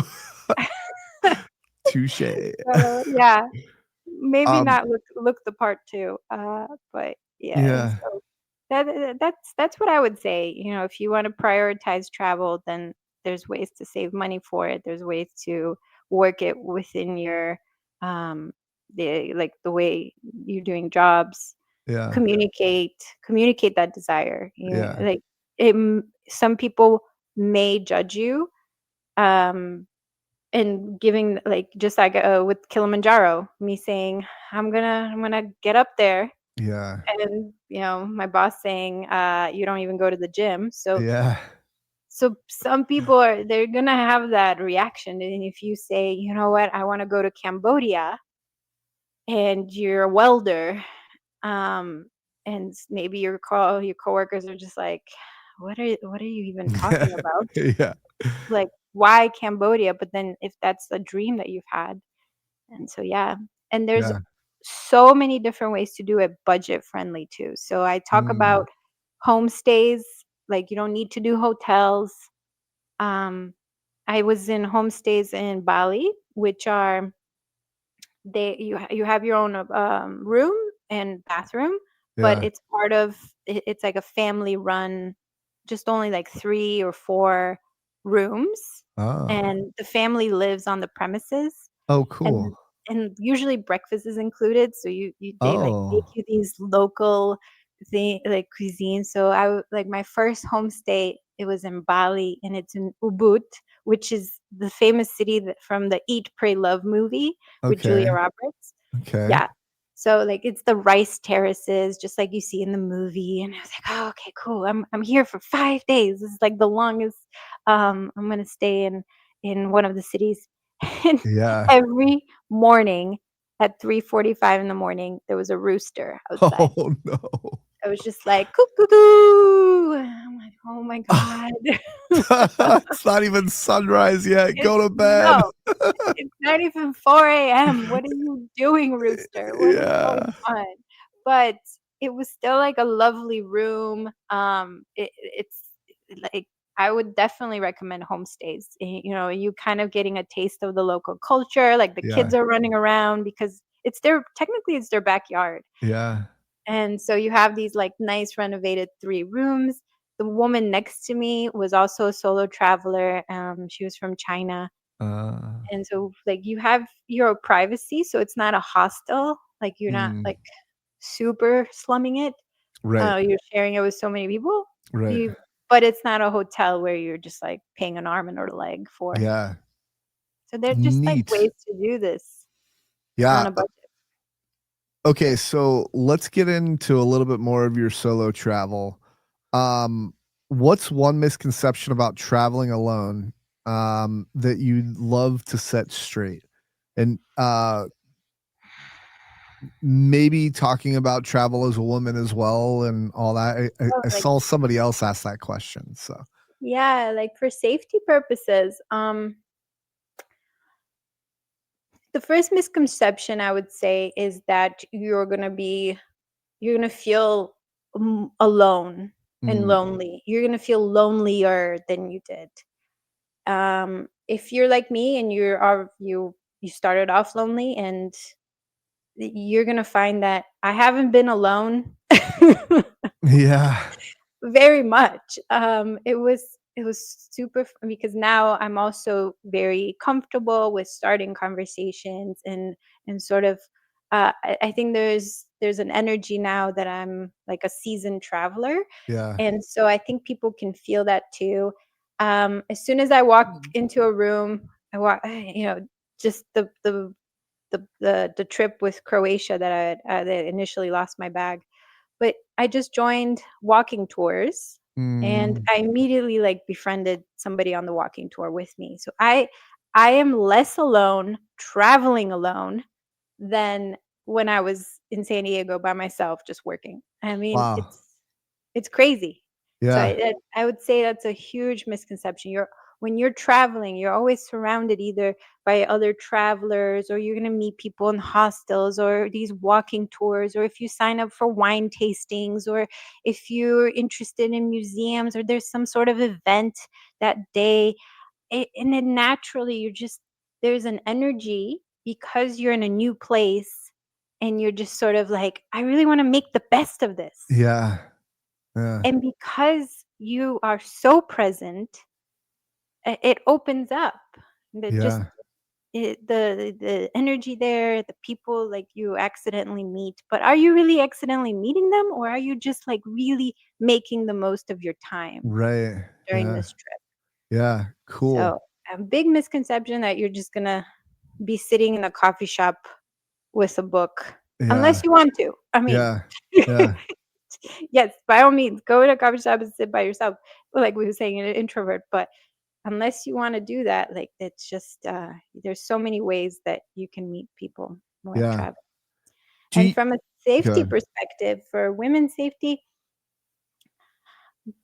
common sense. I'm aware of my surroundings. I Whatever I wouldn't do in the States, which is like go down a dark alley, I don't Mm. do. Yeah. Yeah. In another country, I don't care if it's gonna take twice as long to, make the walking in the lit up street versus the dark no, I'm not going down there. Yeah. Um, so I'm being very mindful about these things, and it's super like a lot of common sense. I also talk about body language and, not like, I don't walk around sort of kinda timid and being, like, fearful. Mm. Uh, I put in my mind that wherever place I just, like, put my shoulders back, walk with confidence, pretend like I've already been there, pretend like Mm. I know what I'm going, and there's something to Huh. there's something there's you walk with intention, walk kind of like you can handle yourself. Yeah. Yeah. And I think people can sense it if you are sort of like an easy victim, and you're being loud and you're being drunk and Yeah. you're by yourself, you just don't create an easy target of yourself. Mm. Yeah. That's sound advice. Quick question. I was just thinking, um, do you think there's a big difference between what a male solo traveler goes through versus a female? And if Hmm. so, maybe not if there's a big difference, but are there differences? And if so, what are they? Ah. Well, I can only speak as a female solo traveler, and I seem to meet a lot of other female solo travelers. Sure. Um, but I do enjoy when I met an Australian guy just now, um, and he seemed, it was his kind of first time traveling by himself in Europe. Mm. He was in his mid 30s, and I think initially some of the guy solo travelers are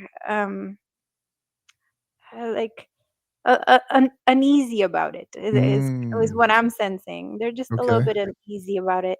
Um, I think there's also something in that women tend to be more chatty, Yeah. Okay. and, like, starting the conversation. So perhaps it's a little bit easier for women to just, connect with other women, Yeah. that they're a little bit more chatty. Yeah. Perhaps there's something, like, if a guy starts a conversation, a lot of times, like, "Is he hitting on me?" Yeah. Yeah. So maybe it's a little bit harder for men to start a genuine connection, but I wouldn't say there's like a whole, but then again, from a safety perspective, it's a little bit easier for you guys. Yeah. So Yeah. Right. Yeah. there's Go ahead. certain just like a little bit here, a little bit there. Yeah. Sure. Um, but Yeah. overall, the experience, I would say it's going through this like similar things, similar battles. Yeah. There's always going to be delayed flights. You Yeah. got to like both sex. You got to pivot. Got to figure Yeah. out. You have to be flexible. Yeah. Yeah. Um, I found out I didn't make it to Vietnam this year because it was just so many things that didn't work out. My visa Mm. didn't happen in time, so I had to stay extra in Thailand until the visa came in, and Uh, then my flight was delayed. I oof. missed my layover in Bangkok, and I was like, "You know what? I'm giving up Vietnam. I don't think it's my time right now." Yeah. Yeah. Yeah. But So, one day you plan to go there, right? yes, Vietnam is 2026. Oh, It's happening. nice. All right, Yeah, let's yeah. go. Yeah, let's do it. Okay, that's awesome.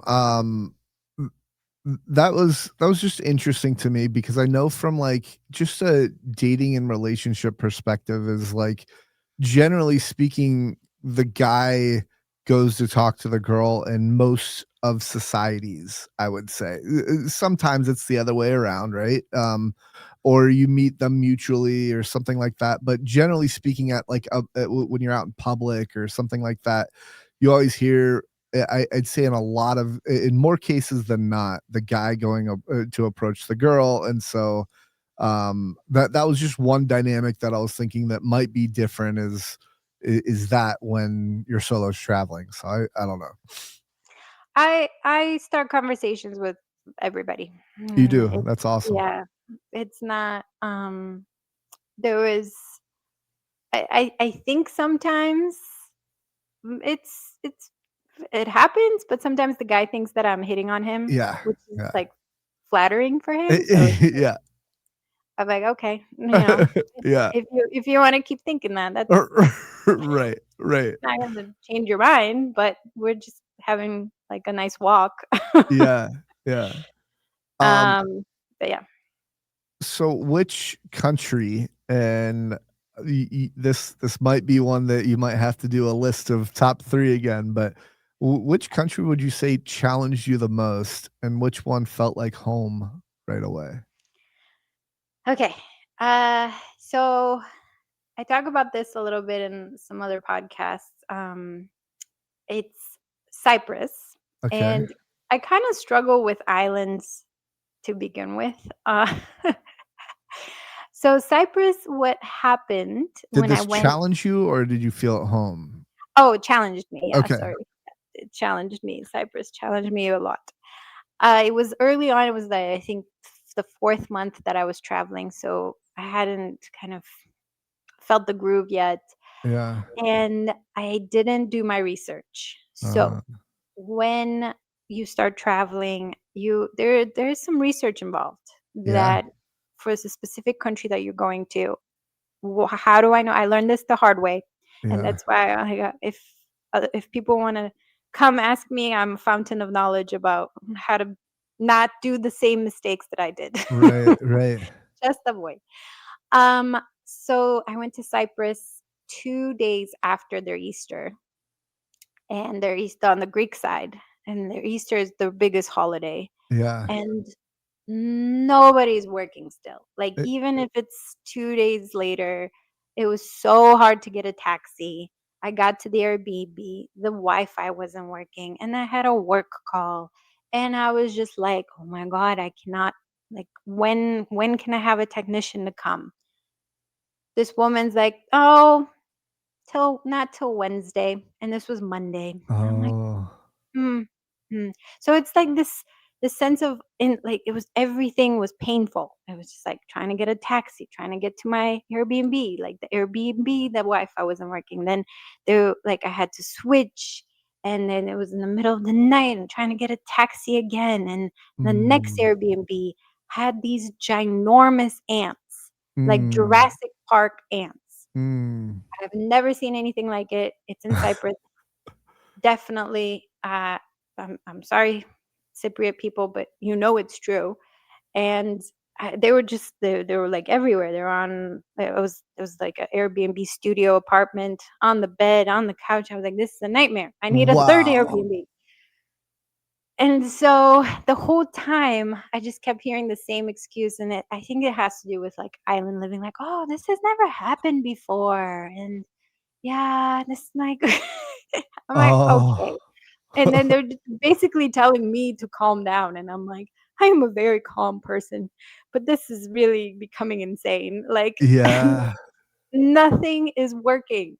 Nothing. Yeah. Yeah. Do So, yeah, I cut my trip short. I was only there for, like, 3 or 4 more days. I couldn't sleep oh, very well. I got sick. I mean, but, like, the food was really tasty. I yeah. just couldn't enjoy it because I was so stuffed up because I wasn't sleeping very well. It was a Uh, stressful time. So that's why I say, like, do your research, especially when you go to islands. They have yeah. limited resources. They have limited pharmacies. Mm. Um let's say if you have if you need a hospital, like make sure to sort of know the Where nearest that's at? where that's at. Oh, And in like these kind of like island countries, it's not interesting. everywhere, Yeah. so uh, there's something to be said about island living, that Huh. for every you know if you're laid back, and if you don't need Wi-Fi, and if you're okay with ginormous ants, and Yeah. Yeah.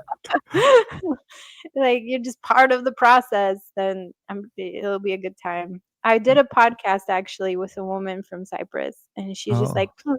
Please come back so we can show you, like, a much better time." And I was like, "Okay, hey, not yet, but I will, I will." Yeah, yeah, yeah. That's And awesome. so it was funny because then the next month I went to Finland Mm. and Helsinki. I'm actually going back there next month. Everything was working. Like, the public transport was right on the dot. And then Yeah. like, walked into the Airbnb I was staying at the time, and it was just spotless. Like, it just everything was new and renovated, and I had this lovely balcony, and I'm like and I just took a deep sigh. Yeah. I Yeah, was like, "Ah, okay." So it's just because those countries were very close, it was a good contrast between, yeah, like, oof, like a challenging, um, and then one that's like, wow, it's right, really nice when everything works, right. when it just, you can rely on taxis and public transport, and, and then all that stuff is really important. Yeah, so would you say that that one is the one that made you feel at home? So Cyprus made you, you know, Yeah. challenge you the most, Stress. and then yeah, okay, interesting. Yeah. Yeah, Um, yeah, that's I would say between those 2, yeah. one thing I don't think I asked earlier, what you were born not in the United States, or were you born in the United States? Can you tell me a little bit about Yeah, that? this is also another, lucky part, because I have dual citizenship. I was Yeah, born in Bulgaria, yeah. and Bulgaria is part of the EU, Uh-huh. so I can stay longer in these countries Oh, in Europe, cool. without needing to have visas. And then obviously I have US passport too, which Yeah, is it's very, very lucky, and I've had this for many years, and it wasn't until a Brazilian guy in San Diego 5 years ago was like, "Why aren't you using this?" oh, It just kinda opened my eyes like, "Oh, okay," like, "Yeah, yeah, that's cool." And I think there's so many ways, that you can make it work even if you don't have 2 passports. yeah, I met a friend in Spain. She helps Americans, get visas yeah. for Spain if you wanna stay longer in Spain. Oh, Um, yep. So that's like, that's her spiel. She yeah, also does, like, a lot of podcasting and social media. So interesting. Okay. she's a good resource. I know that Portugal had a nomad visa for a long time. I think that might have changed a bit, but that's okay. Like, even if you just have an American passport, maybe do 3 months in Europe, which is Yeah, what you're allowed to do, yeah. um, and then 3 months in Asia.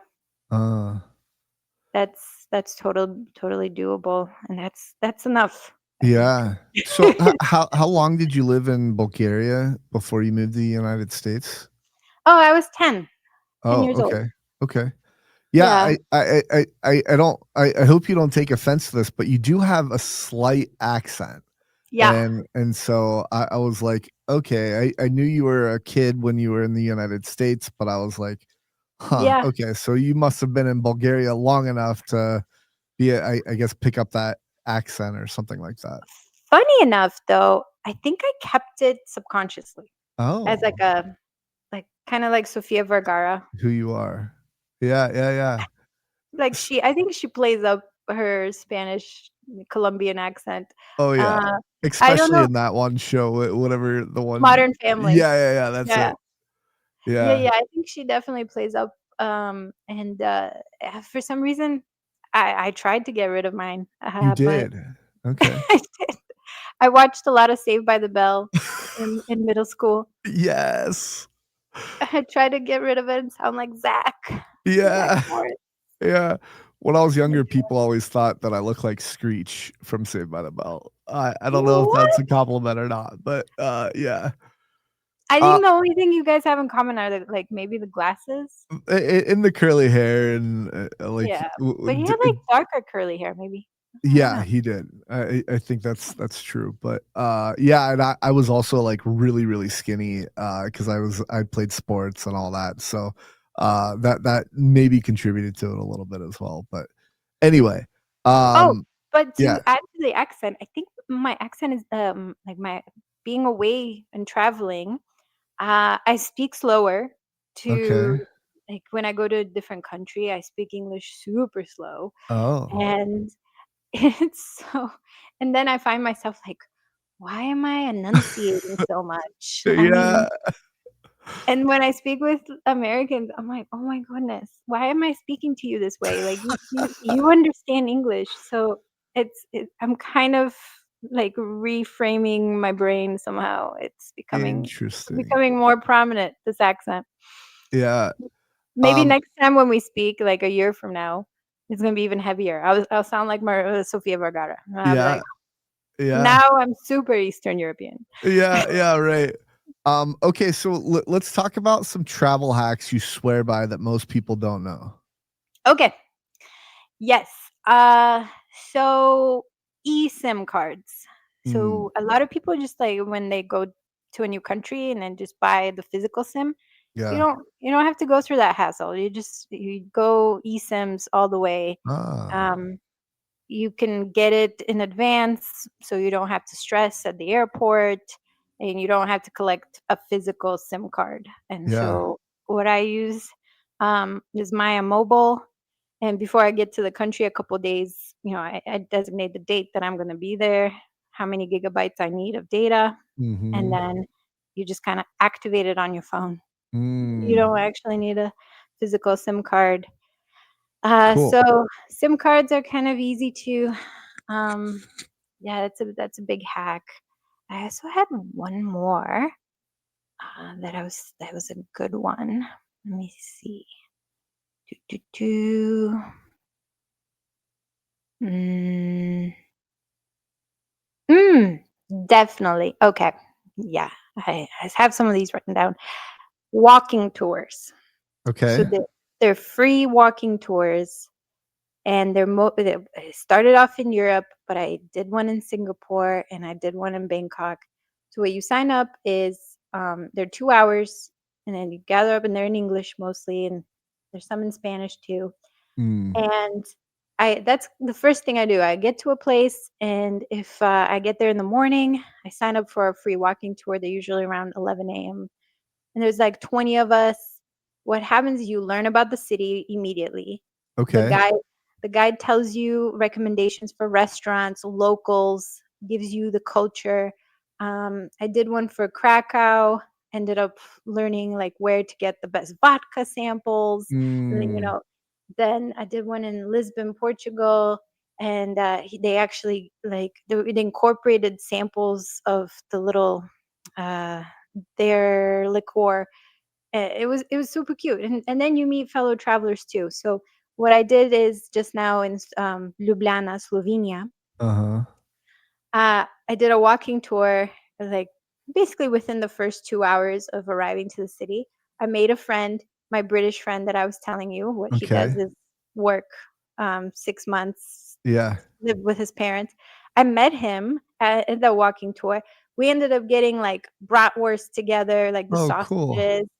Then we ended up going like up to the castle, and then we just connected more. And then the next day he's like, I was thinking to do Lake Bled, and I'm like, me too, and let's go together. Oh, that's awesome. Okay. So I had a buddy the entire time I was in Slovenia, which was, Yeah. and that was because of that walking tour, and they're free.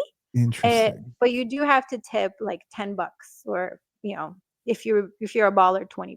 Yeah, yeah, yeah. Okay. But like for Interesting. $10, it just, you learn about the city, you get Right. recommendations for restaurants, and you make friends. Yeah. How many and I don't expect you to know the answer to this fully. But as a disabled person in a wheelchair, I'm thinking about walking tours, which I don't Mm, know. When you said walking tours, I smirked because yeah, I don't I walk. know. No, I'm just kidding.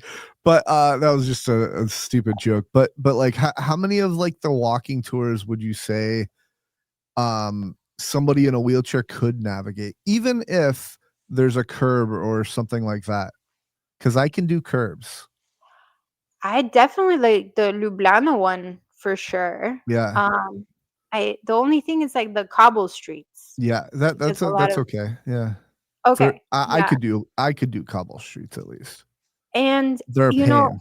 They're like, I I I bet. Oh, Yeah. I'm sorry, I didn't even think about that. No, no, Uh, it's okay. Don't apologize. but I was just curious. yeah, it was cobble streets. They don't take you very far. Yeah. It's within the old town. You don't sig Lisbon's probably not for you. Okay, okay. It's very hilly.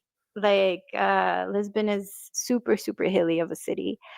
But I did look up the best cities, with disabilities Okay. before this podcast. Well, I was doing research. So it said, let me say this real yeah, quick is yeah. I think from an accessibility standpoint, one of the things that I'm looking for, like hills, I could probably manage. It depends on how hilly it is, I suppose. But like maybe like gravel paths are gonna be my Achilles heel, or stairs or something like that. But like if there's a curb or two, like I can go up and down curbs, and I think a lot of people, at least in the adaptive sports world, they're able to do stuff like that. So Yeah. So and distance is also Berlin, fine. Like we can handle most distances as well.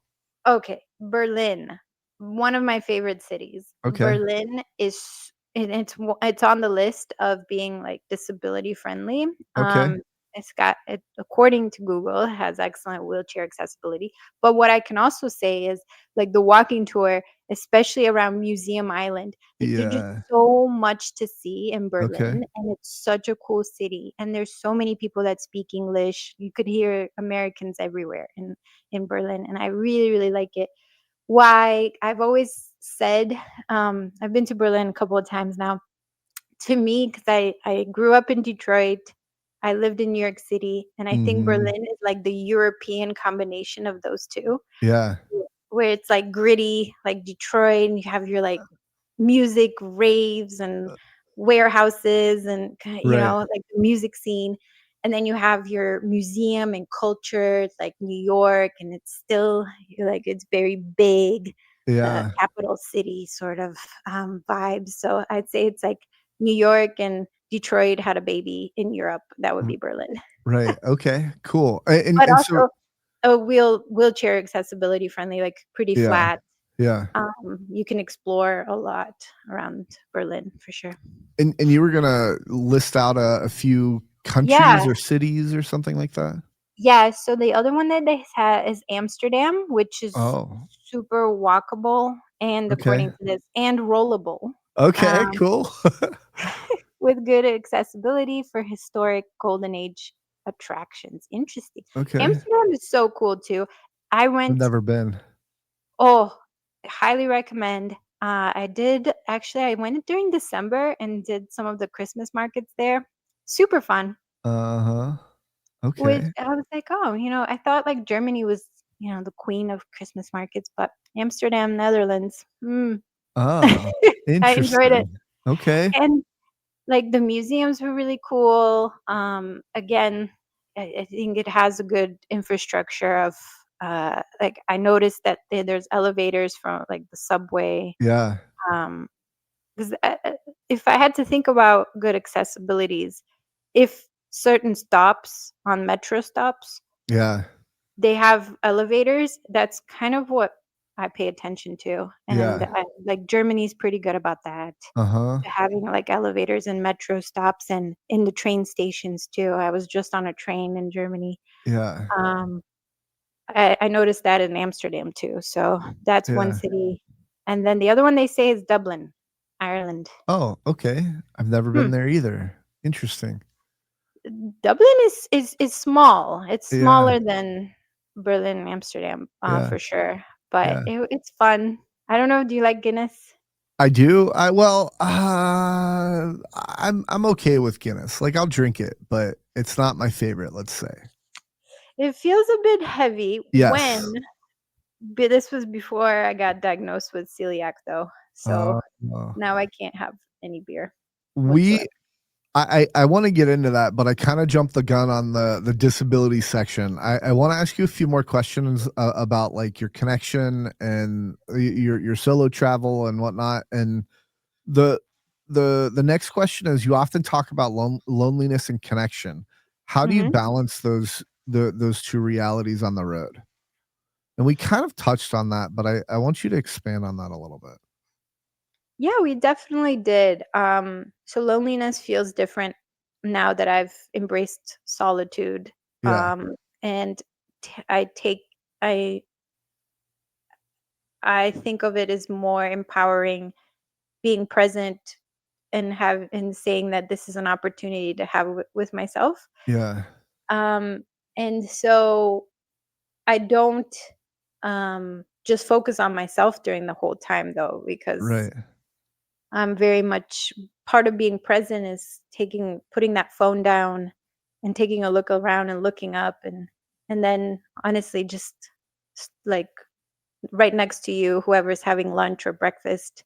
Yeah, And if they seem like they're open to a conversation, just kind of starting that. And those connections, it seems easy now. mm, But initially, even as an extrovert, I had to say, you know what? No one's gonna start the conversation with me. yeah, No one's gonna do the work.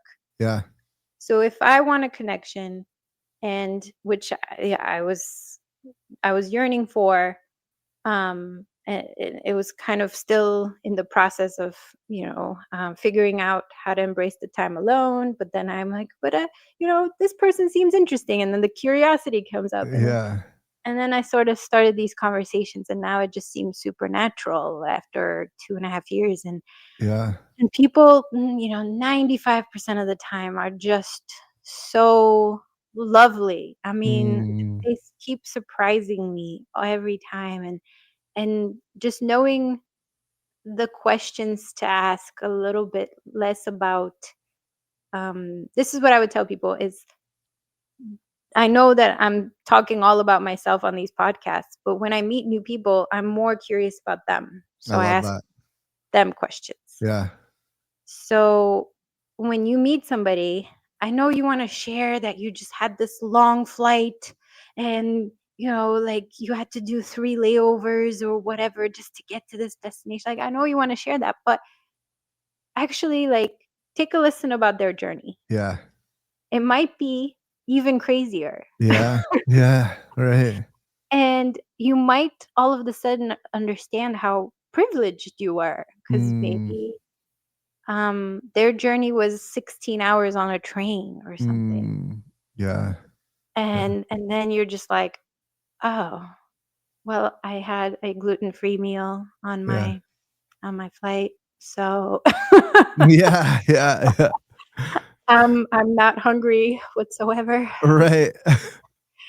So then you're just like, huh, okay, you just put me in the like complete not that like my journey's less, but I'm now it's like, what is your story? Because it sounds Yeah. a little bit it sounds very different.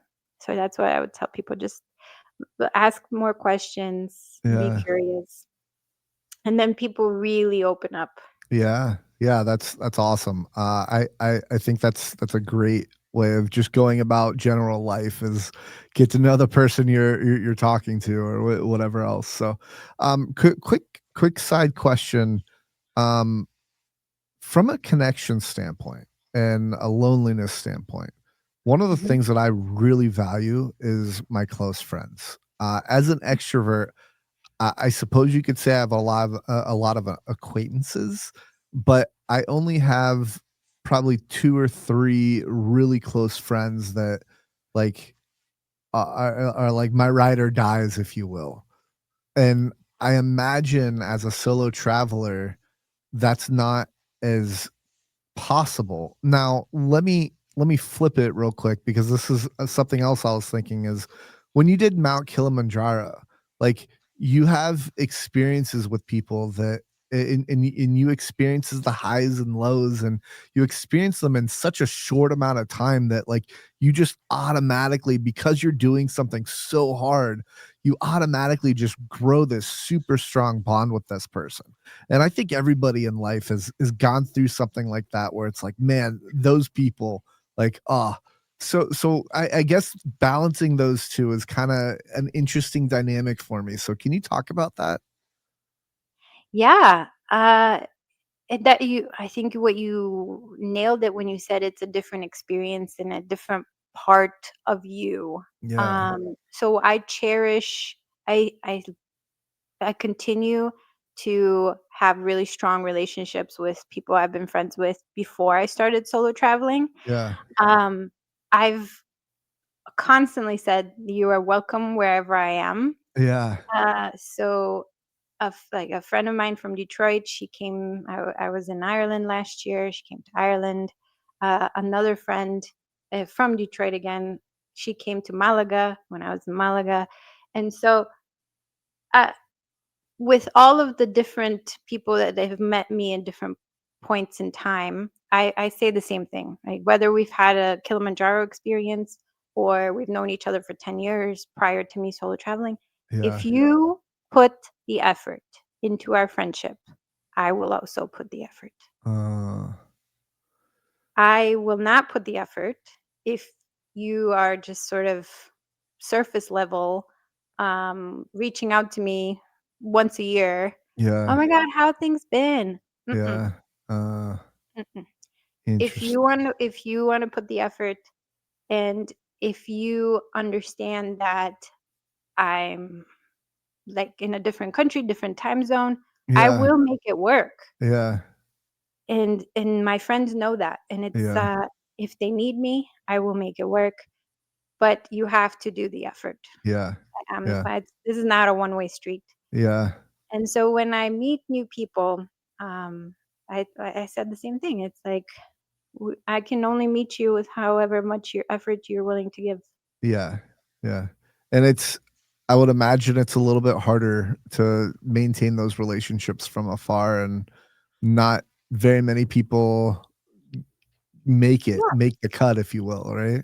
Yeah, there's some people. So I have a friend here in Bulgaria who I Uh-huh. met before I started to travel, and we have a huge age gap. She is 12 years younger than me, Mm. but we met at the airport in Italy in 2019, 6 years Yeah. ago. She was only 21 at the time, and I was 33. Yeah, something like that, 34. Okay. And so you wouldn't think like she was still in school, like if you're thinking about compatibility, how are these two people friends? Yeah. Yeah. different different generation, but every time, so she ended up moving back to Bulgaria. She finished school in New York.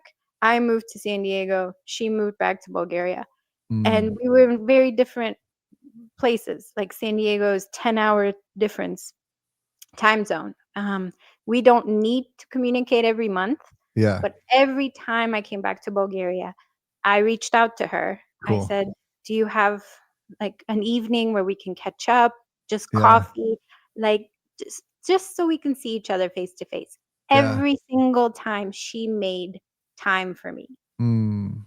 And we connected, and we would always either have dinner or, or she would come over, whatever.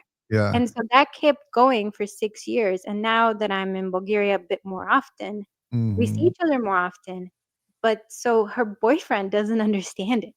He's like, Oh, "I don't understand, like, for him, friends have to the proximity is important, like, yeah. he's like, "I you guys can't, like, call each other to come over, you Right. know?" Right. You can't do any of that." And I said, Mhm. "But that doesn't matter. We have a deeper connection. Yeah. We have similar values. We intellectually we're a match. Right. We have amazing conversations, and we don't require from each other to constantly, like, call each other to validate our friendship." Yeah. And that's where it is, and that's how I continue to have such strong ties with people all over the world, because they know if they need me, I will be there for them. Interesting. Do we need to have a conversation every day? Yeah. For me, no, Yeah. and for us to continue our friendship, for them as well. Right. I'm sure they have that with their partner or Mm. like a different friend, or if they need it. Um, Yeah. but it's just sort of it works, and it's kind of one of those things where as soon as we see each other, we just pick up where we left off. Yeah. Yeah. That's fascinating. So, let's dive into a little bit more about relationships, and it doesn't just have to be like a significant other relationship, but, so I think the first question that I'm gonna wanna ask is your family and friends that you had before you started well, of course, you still have the same family, but the friends you had before the solo traveling, can you talk about, like, it's interesting because I moved from Columbus to Cincinnati, and that's an Mhm. hour and a half away, and I lost most of my friends from Columbus. And it was interesting because I had like really what I thought really tight bonds with those friends, and like it just drifted away over time. We didn't keep in touch and all that. And maybe every so often I'll text them, kind of like what you were saying earlier, like, "Hey, what's going on? What's new?"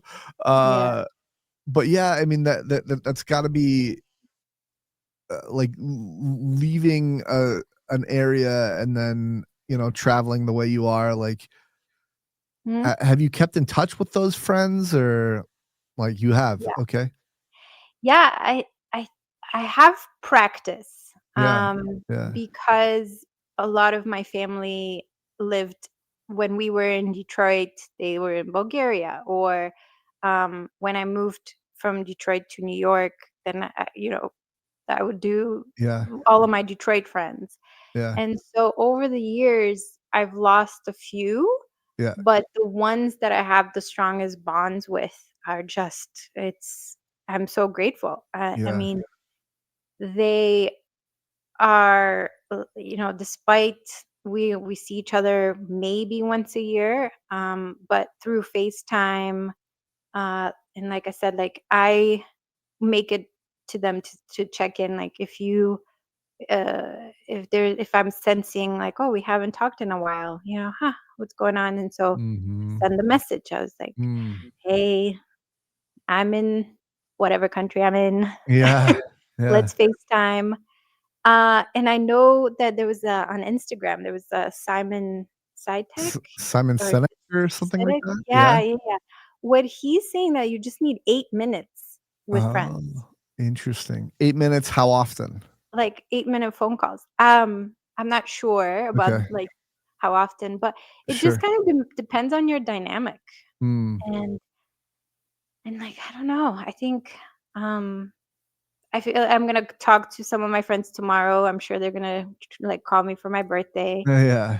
Um, but they are so understanding in that they know that my lifestyle is so different, and Mhm. it's like I'm so so grateful. Just these friendships that are like incredibly deep, and Mhm. we're very honest with each other. Um, and if it's not working for them, then it's not like Uh-oh, you froze again. oh, whoops, sorry. So if it stops working for them, then I think we're gonna naturally drift apart. But Yeah. but thankfully, it hasn't. Yeah, that's awesome. But I mean, I think significant others is a whole kind of different ballgame. Yeah, I talk to me about wasn't. that. Yeah, I was in a relationship last year, and it's interesting enough. It wasn't the traveling that was the issue, and I Oh. alluded to this earlier. Oh, It was yeah. definitely like he was hiding a lot of things. Yeah. So funny enough, the traveling brought us together because I opened up his world about, let's meet in this place and let's coordinate Uh, this.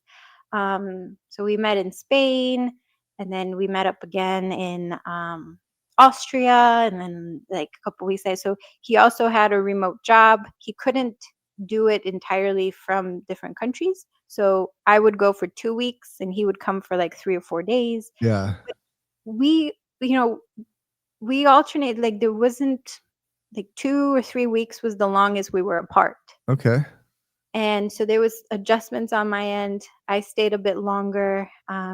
He was Irish, so, like, I stayed in Ireland for a couple months, Yeah. and then, like, I did some traveling again and then came back, so it's all doable.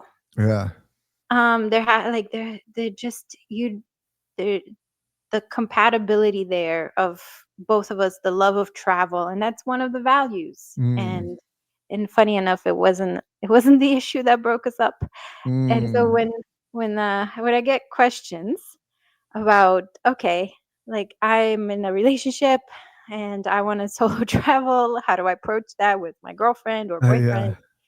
And so I just say, like, I if you're going with the intention of you're trying to grow and this has always been on your bucket list, and your partner is, and you're communicating with them that it's like, you know what, I really want to do this. I know this country isn't your cup of tea.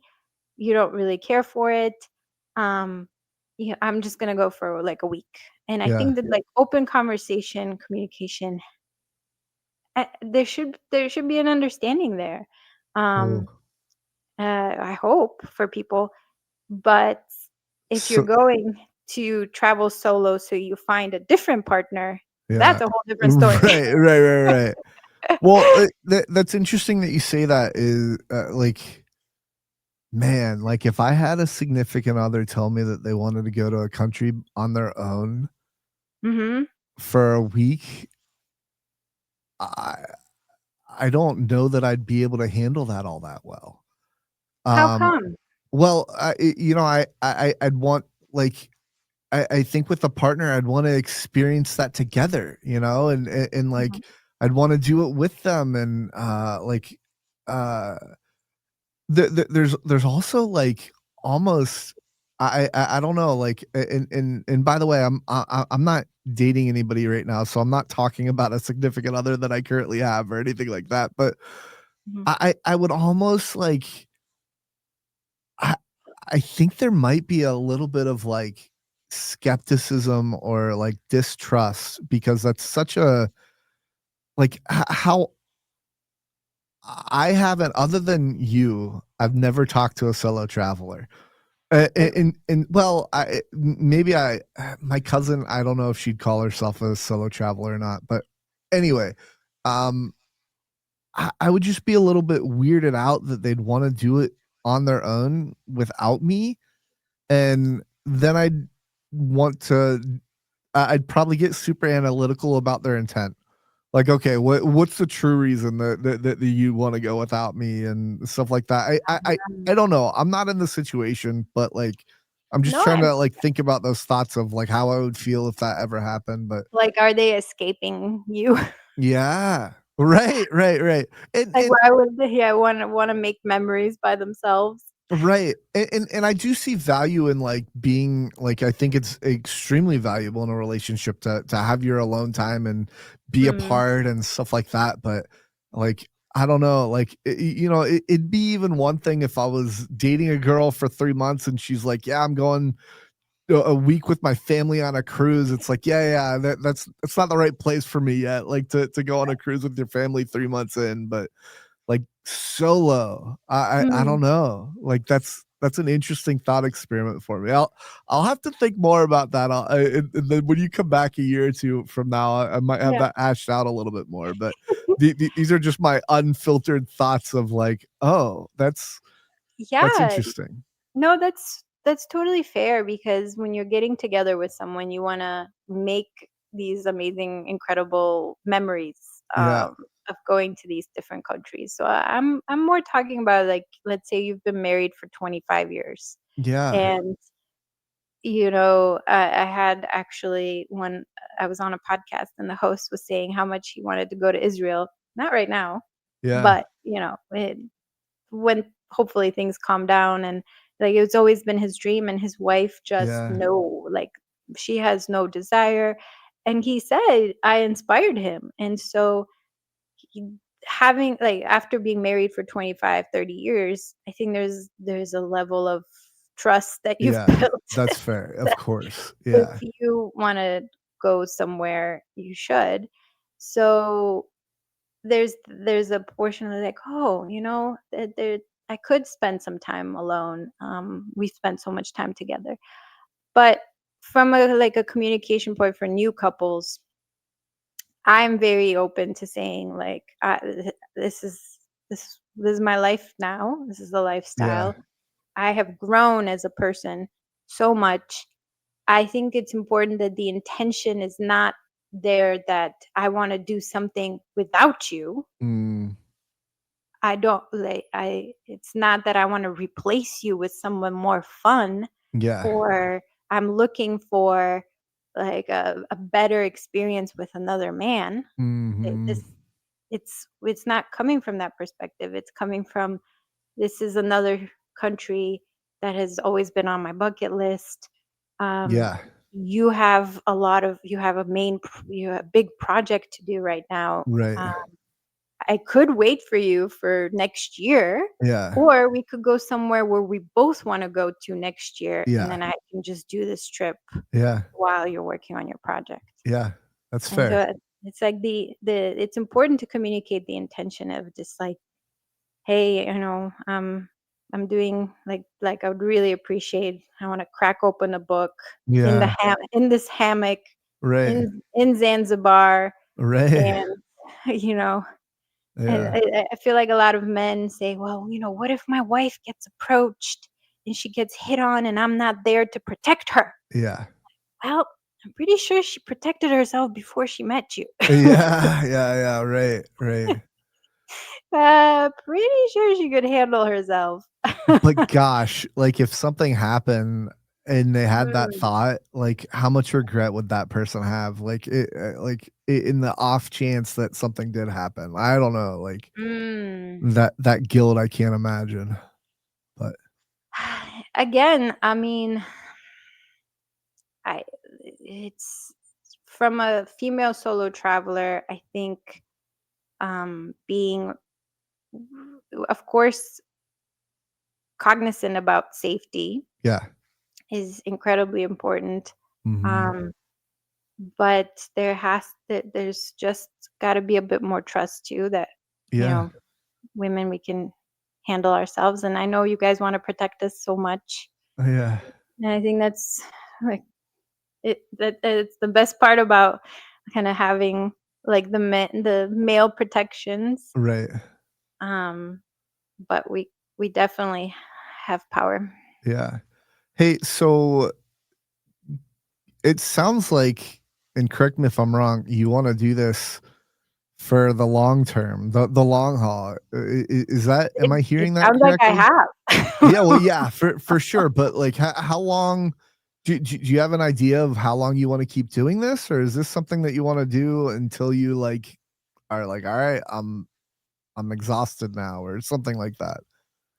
Okay, so uh, to tell you, I have slowed down. So the Okay. first year was a lot of countries. Yeah. I was handling it in a very different way, and I was like, "Oh, I want to see so much." So every Yeah. 2 weeks, I was switching countries, Wow. and my body, I found out that like when I do that, and say whether it's time zones, whether it's because I'm on so many flights, or it just after 2 months, I started to get sick.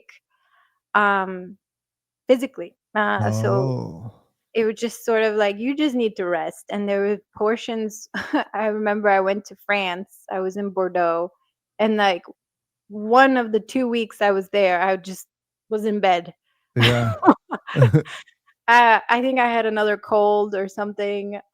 Usually it's like when I have a cold is when my body's like, you need to sleep. Yeah. In one time zone, Yeah. preferably. Yeah. Maybe not on a economy flight. Right, right. You need a little bit deeper than that. Just horizontal bed, Yeah, yeah. just for like 3, 4 days or Right, something. right. So I learned the hard way that I was switching a little too fast, Oh. and physically it was exhausting, but also there's so much stimulation when you Oh, go to a yeah. different country, you don't Yeah, understand. I got used to walking into grocery stores. I have no idea what the grocery clerks are saying around me. I don't know what the people are saying around me. I'm just like focusing on the groceries that I can understand, that I'm used to seeing some of the brands. yeah. And so that's a mental exercise that you Mm, have to do sort of daily in these different countries. yeah. So I slowed down. I like to spend at least a month or 3 weeks. I was 3 weeks in Bali, a month in Thailand. Okay. Spain, I did 2 months this year. Mm, So and then I'm also creating like more of a community, meeting more friends that way, yeah. because I actually have the time to say, "Hey, let's meet up next week." Right, right, yeah. I'm still here. Yeah, right. Huh. And so as I've slowed down for this year to do that, it's been really, really nice. And I can Yeah. see it kind of continuing to slow down a Okay. bit more and more. But I know that there's always going to be travel in my life. I'm always Yeah. going to talk about this time. You know, Yeah. I'm sure I'm going to get in a relationship. I'm sure I do want a family. I don't Yeah. know if it's going to look like naturally now that I'm older, or step parent or whatever. Yeah. I don't know what the future holds, but mm, I know that travel is always going to be a mix. Yeah. It's going to be in the mix. Do you think you'll slow down significantly if you ever had like a significant other with kids? um Like, I'm thinking like 1 trip a year or something like that, or I don't know what your metric is on that, but like something like that. Is that? I doubt that. Yeah. um I think my dream is always to kind of live in one place for 4, 5, 6 months, and Okay. then live somewhere else for 4, 5, 6 months. Interesting. Um, that's like, yeah, I just it doesn't need to, you don't need to be, um, anchored Yeah. to a specific spot the Yeah. way most people are. Yeah. Interesting. And I know that there's, a lot of people that talk about roots with me. And Yeah. so it's like, "Svety, when are you gonna just put roots?" Yeah. Yeah. And I'm like, I did roots Oh, yeah. for 37 years. Right. I'm doing a lot of roots. Yeah. Yeah. Yeah. Yeah. I'm trying a little different, guys. Yeah.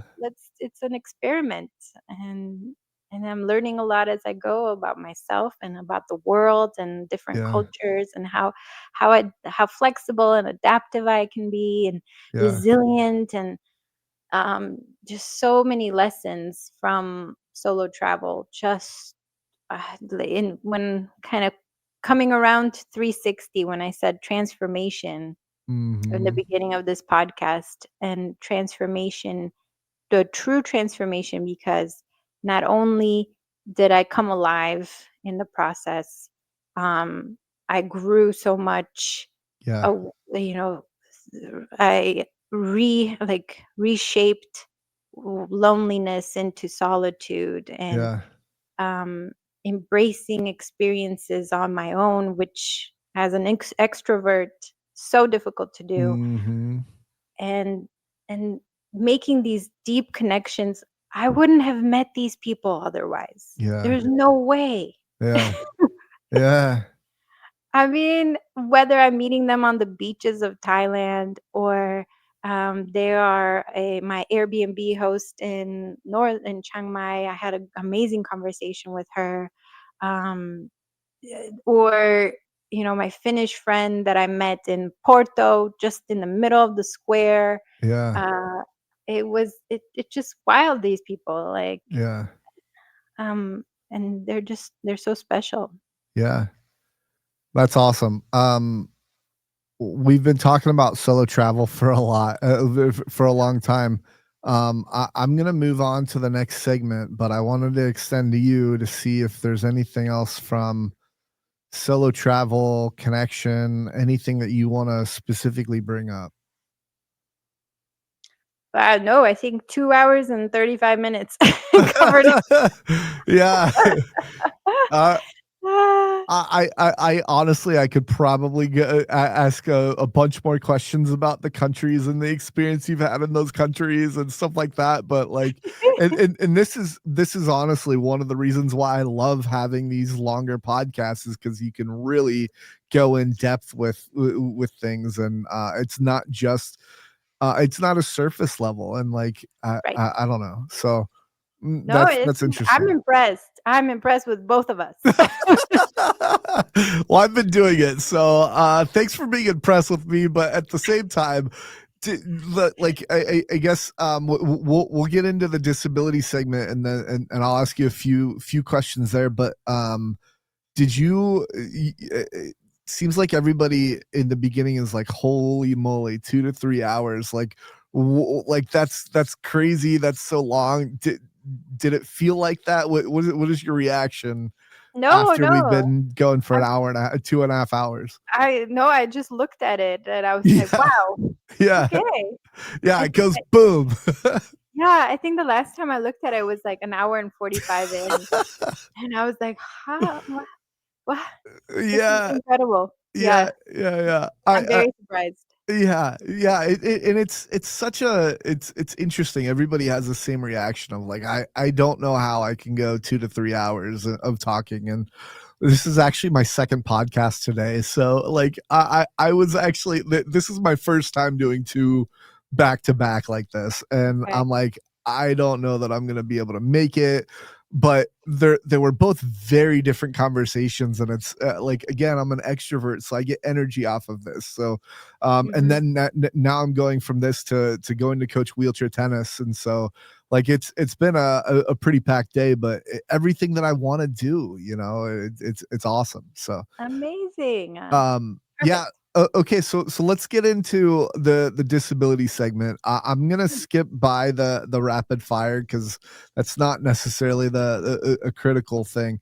okay. Um, what is and by the way, I know we don't know each other, so normally I ask this and people know me already and stuff like that. Like, I don't care what your answers are in this section as we talk about things. Like, I don't want you to feel like nervous or like, oh, I gotta be careful of what to say around him or whatever else.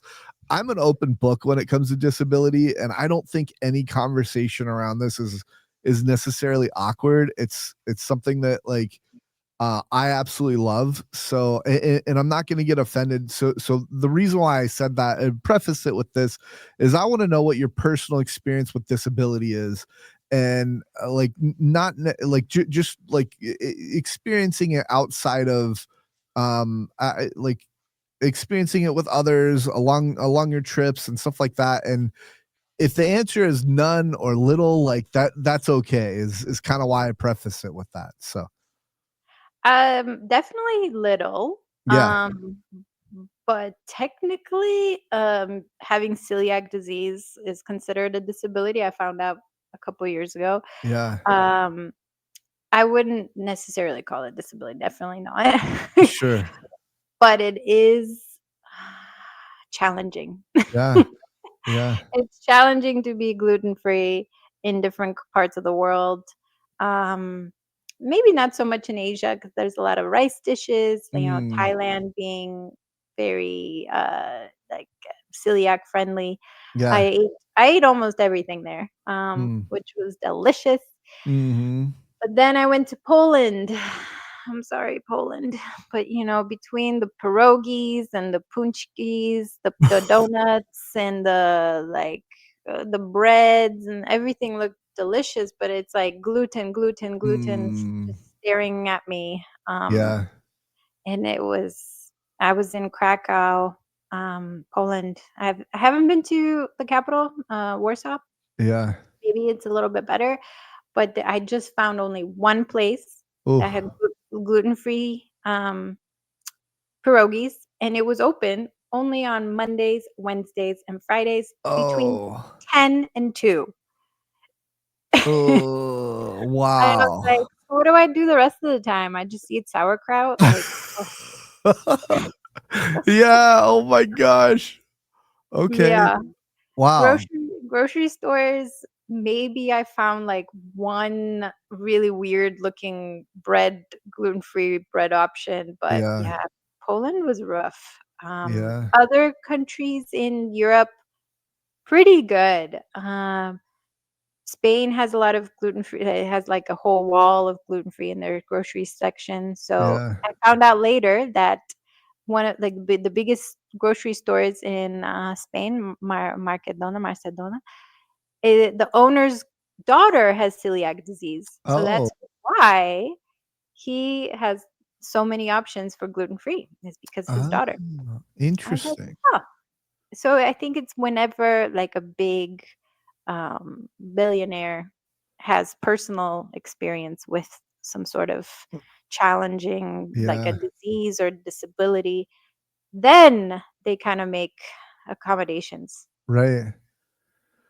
Yeah, but so, other than that's interesting. I was having a conversation with someone the other day about just my disability, and it's like I've worked it into my life, so it's not something that I really think about. It's a birth defect and all that, and like I can imagine with celiac disease, especially traveling, because you can't get into a routine of like, oh, I know this store and this store and this store. It's like I can go back to these stores. No, you can't because you're in a different city now. So now you have different to country. yeah, different city, different country. You have to refig different continent. You got to refigure that stuff out. Yep. So what? Do you do research on Google or like what do you how do you So cope I with that? pop open the Google Translate app, Yeah, and you can either take a picture and it translates the ingredients, yeah, or you can just kind of hover over it, and it translates in real time. So yeah, I do a lot of just like reading the back of every package and yeah, what is in this. right, And when I see like maize and corn, and I'm like, oh, okay, woo, corn, yeah, got it. All right. yeah. It Thankfully, like, if there are traces, because there's different level, like, some people get, even with traces, they get very sick, and so mm, their sensitivity to gluten is, very extreme. yeah, Thankfully, I am more of the people that, like, if I have like a tiny amount, up to 22 milligrams according to Google, uh-huh, um, I'm okay. I Okay. get in trouble if I tell the server, I was like, "Okay, I'd like the gluten-free pasta," and then she forgets to tell the chef Oh. gluten-free, which happened Oh. in Norway. And she came around, she put this pasta in front of me, and now I'm one of those annoying people. I was like, gluten-free, and Uh-huh. I'm kind of repeating, like, now I know how to say it in so many different languages. Yeah. Sin gluten or sans gluten, Yeah, yeah. like all these different languages, like without gluten. And so she said yes, but it like as soon as I tasted it, this pasta tasted so good. I'm like, Oh. mm, ooh, and so I still ate it. I was really hungry, and yeah, 2 hours later, it's always like clockwork. I just like Uh, have to throw up everything. oh, wow. That's wow. I was Yeah. wondering if you could taste it, and it sounds like you can, but you can't at the same time. No, you really I can taste it tastes good, and Mm, most gluten-free stuff it's well, it's gotten better over the years, but, like, yeah. 5 years ago was, like, it was cardboard. Mm, Thankfully, it's improved. There is a brand in Austria, or I think it's an Austrian brand, like, it's called Schar or yeah, Share. yeah. Um, they have it in the States too, and then Mm. so that when I see that in in the grocery stores, whatever country I'm in, I'm like, "Hello." Yeah, yeah, yeah. I feel It like I should reach out to them and be like, "Can I be your travel ambassador?" yes, do it. Is there a hidden ingredient that is n- that is not gluten free that you need to look out for that somebody would be surprised would be like, oh, Oh, that? soy sauce. Oh, interesting. Yeah, soy Wow, sauce has gluten in it. no way. Mm. Interesting. Well, Yeah, they have thanks for to. sharing that. I didn't know. Yeah, soy sauce, what else is, like, a weird one? Huh. I think that one's, like, the craziest one because you have to substitute with tamarind, I believe. Oh, okay. Yeah. Interesting. Um, Soy mhm, sauce. mhm. Okay, so I think the only thing about the disability section that I wanted to bring up is I'm really fascinated with different cultures and how they treat disability. Here's why I say that is I went to Munich, and I went to Oktoberfest in Munich with my brothers and my sister-in-law and stuff like that. And Nice. it was a great experience. It was so fun. Right? I recommend everybody go there once. It's just a I don't know, the bond is so strong. But anyway, the disability part That's a is lot of beer that I can't have, oh gluten. yeah, that's true. Speaking of, But can you do shots and stuff like that? Like yeah, vodka or I I'm can sure do they hard have liquor. that. I'm sure they Yeah, have that. but, like, I drink beer Oktoberfest mostly. is beer, Yeah, it's you have to drink the Steins. yeah, you're right. Oh, baby. Prost. Uh, but Maybe they have gluten-free beer now. yeah, I mean, it probably wouldn't be I feel like it'd be uh like something made like oh my gosh, why am I thinking it's like soju or something like that because that's fermented and that's fermented from rice and beer is fermented from like barley and hops and stuff like that. So They I do don't know. they do have, like, more gluten-free offerings Do for for beer. beer though. Mhm. Interesting. Okay. They do, yeah. I've always I have gotten bad reactions from beer, so that's Yeah, why now I I'm like, bet. even if it's gluten-free, I'm like, Yeah. PTSD, Oh yeah. Yeah. brings back memories. So my experience in Germany is there's these huge tents that probably have like 500 people in them, a whole bunch of tables, stuff like that. And I'd go in and one of the people that worked there would be like, follow me. And it was like kind of weird. And so we'd follow them basically to this table. And this happened time and time again. We'd follow them to this table and there'd be people sitting at this table and there's a handicap sticker and they would go, hey, they would say something in German, which I assume was, hey, this is disabled seating. We have a disabled guest. You guys have to find another table. And I'm sitting there like, oh my gosh, these people, like, because I didn't know what was happening in the like the first time that it happened, but I'm sitting there like, oh my gosh, these people are gonna hate me. Like I don't want them to move, and all the other tables are packed, so like they have to find a new spot, and that was an interesting experience. But then another interesting experience is I never went into the main bathroom, which was great because it was gross. It was so gross. Like there was like water and other liquids on the floor and those like right by those urinals, and it smelled really awful. Oh my They god. had like a fully accessible wheelchair bathroom that was locked by the coworkers that were there, and I in every single tent, and they would unlock it for me every single time I needed to use the bathroom. And I'm probably one of the only people that's in a wheelchair that's there. And so it was clean, it was like it was huge, and I I, Wow. I don't know, like and it was I've never experienced that in America. Never. And it Good for was you, Germany. Yeah, yeah, I yeah. guess. I guess, but like I it was like it made me feel kind of like royalty in a way. Like, hey, you guys have to leave so that these people can have a spot. It's like I guess, but it also like because it's a culture shock for me. I was just like going along with it, and it felt really weird. And I did feel like I was treated like royalty there, but at the same time, it was like I don't need all this. Like I can find my table over there in the center of the group or whatever else. So like you don't have to kick these people out because like there were shouting matches and we were just like I don't know what's going on. Honestly, though, I really do. I think that like the U.S. should be like Germany, though. Yeah, Like yeah, yeah, you do. It's like that's kind of the least that yeah, we could like for. Uh, I mean, honestly, yeah, I don't think you should feel bad at all. I'm so glad that like that was your experience. yeah, I know that I was just in Austria and there's like there's the separate bathrooms, like disabilities bathroom, like the regular one. Regular ones are always disgusting. It's always the case. yeah, yeah, But yeah, and then I was in Croatia just now, and I ended up going into the disability bathroom because I did not feel like waiting. yeah, yeah, yeah, yeah. Sorry.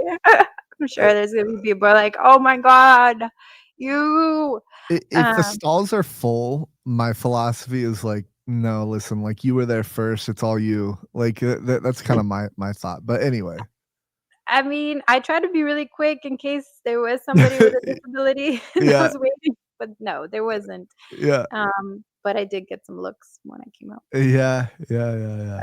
Sorry. That will happen. Uh, But they're, like, super nice in Croatia too. okay, This hotel that I was in, very interesting. clean. Um, so from Europe, Asia, I really didn't pay attention. And then I'd say Eastern Europe, Yeah, probably not the greatest. yeah, But I think I'm gonna pay more attention now because of you. yeah. I'd love to hear it. And if you want to just message me on Instagram, like, hey, just FYI, I'm in this city. This is pretty awesome. And the other thing Yeah. is that I would say is disability handicap accessible to me is not the traditional version of what's handicap accessible, if Oh, that makes any okay. sense. So like How so? like for example, you mentioned that there's cobblestones, right?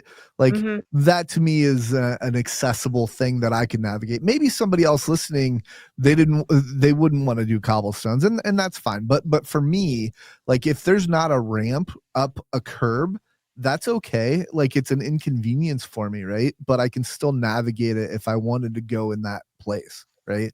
Cool. Um, so Nice. like it's steps and so, like flights of steps and stuff like that. Even if there's like steps down, if those steps are wide enough, I can go down them all. So Wow. yeah, yeah. Anyway, I'm just saying like yeah, like just from an accessibility standpoint. I would, if you do ever message me, tell me what the accessibility was, and then I can Mhm, even say, okay, this is how I would navigate this in a wheelchair. And mhm, even if it's steps, I could probably tell you like how most people would navigate steps and stuff like that. So mhm. yeah. Anyway, Yeah, interesting. yeah. Definitely. One last question, and then we'll close. What kind of legacy do you want to leave, both as a traveler and as a storyteller?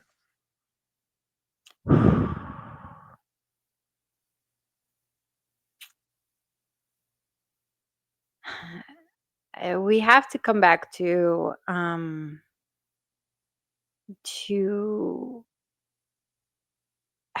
like, I hope telling my story and being an example of someone who had the traditional lifestyle, but then, you know, dug deep and figure out what my dream was and then decided to go after it.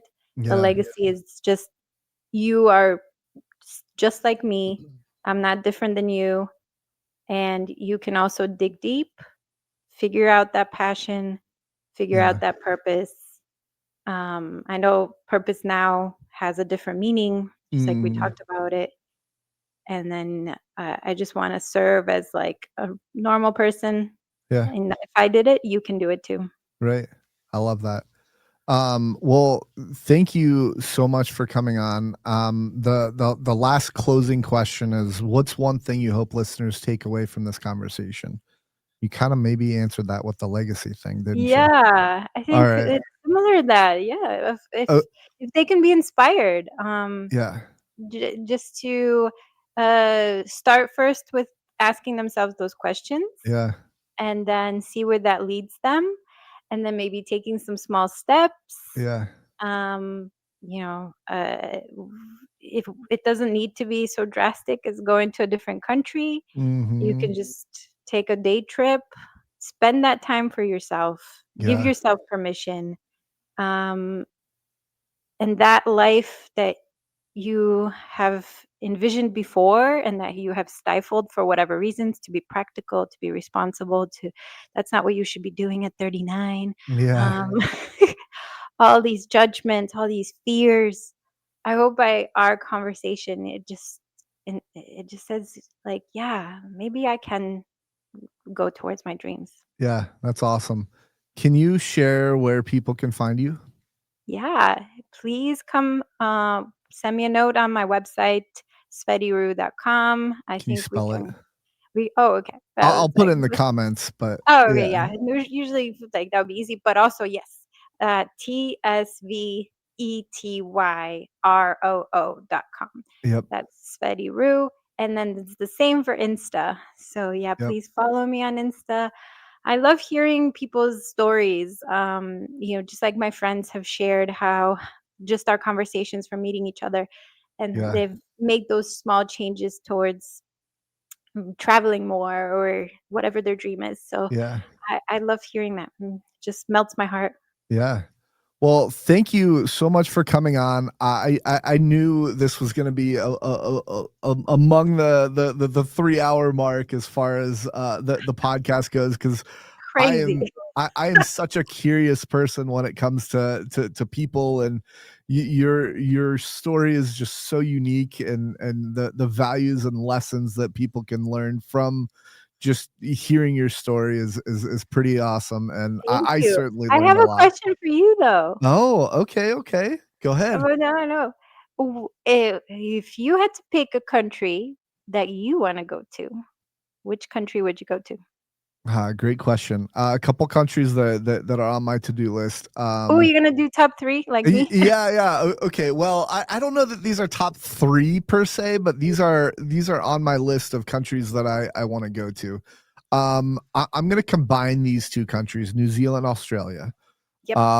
Just because if I'm going to Australia or New Zealand, I'm gonna go to Gotta the go. other one because it's such a long flight and Amazing. all that. I've Both of never them are been. great. Yeah. I also have heard great things about Japan, I've heard that's like a really just fascinating country. And then the last one, specifically the city is Amsterdam. So I've never been. What's that? Perfect. And then Yeah. we mentioned it in the disability list. Yes. Disability friendly. Yeah. Rolling friendly. Yeah, rolling friendly. Yeah, I've never been to Amsterdam. I think it'd be a neat city to experience. And then the only other one I would say is a South American country for an more extended period of time. I went on a cruise and they stopped in like a couple of the islands down there, and then Mexico. They stopped in Mexico, Cozumel. And I don't count that because it's so touristy when you come off the cruise. And so I'd want to go to a country in South America that I to be determined where. So Okay. Yeah. Definitely hit me up for recommendations for okay, Australia, New Zealand, and Amsterdam. yeah, I got you. all I got right. you. All right, sounds good. I appreciate that. This was so much fun. I very much appreciate it, and I can't wait to see what kind of feedback we'll get from when this podcast comes out. So, Me um, too. Thank you so much. This was so fun. I cannot believe we're at 3 hours. This I is know. insane. Yeah, If people stuck with us till this long, we should give them a medal. We should yeah, come get those, like, "You made it." yeah. Like, it's gold. Mm, mm, there will be shorts, and then I'm also posting. I'm probably gonna, by the time your video comes out, I'll be posting like longer segments, so like 15-20 minute segments as well. So, but yeah. Anyway, anything Perfect. else that you want Thank to add you. before we stop? No, thank you so much. Okay. I so appreciate it. I'm so glad I reached out. Yeah, yeah, me too. All right, guys, thanks again for joining the Rolling Forward podcast. If you like what you heard, hit that like button, subscribe, and drop a comment. I want to hear what keeps you rolling forward. My next T-shirt idea or something you heard today that stuck with you. I'm here for it all. If you want to see more shirts like this one, if you want to support me and what I'm doing, you can go on to rollingforward.printful.me. You can pick one of these shirts up. There's also a whole bunch of other disability oriented funny shirts on there. And if you've got a story worth sharing and fits the theme of what we're doing, do what Tsvety. I'm gonna botcher it. Hold on. Sweaty, Tsvety. sweaty. Tsvety. I knew I was gonna botcher it, but butcher it. But do what Tsvety did and reach out to me, and you might be my next guest. Until next time, thanks everyone, and keep rolling forward.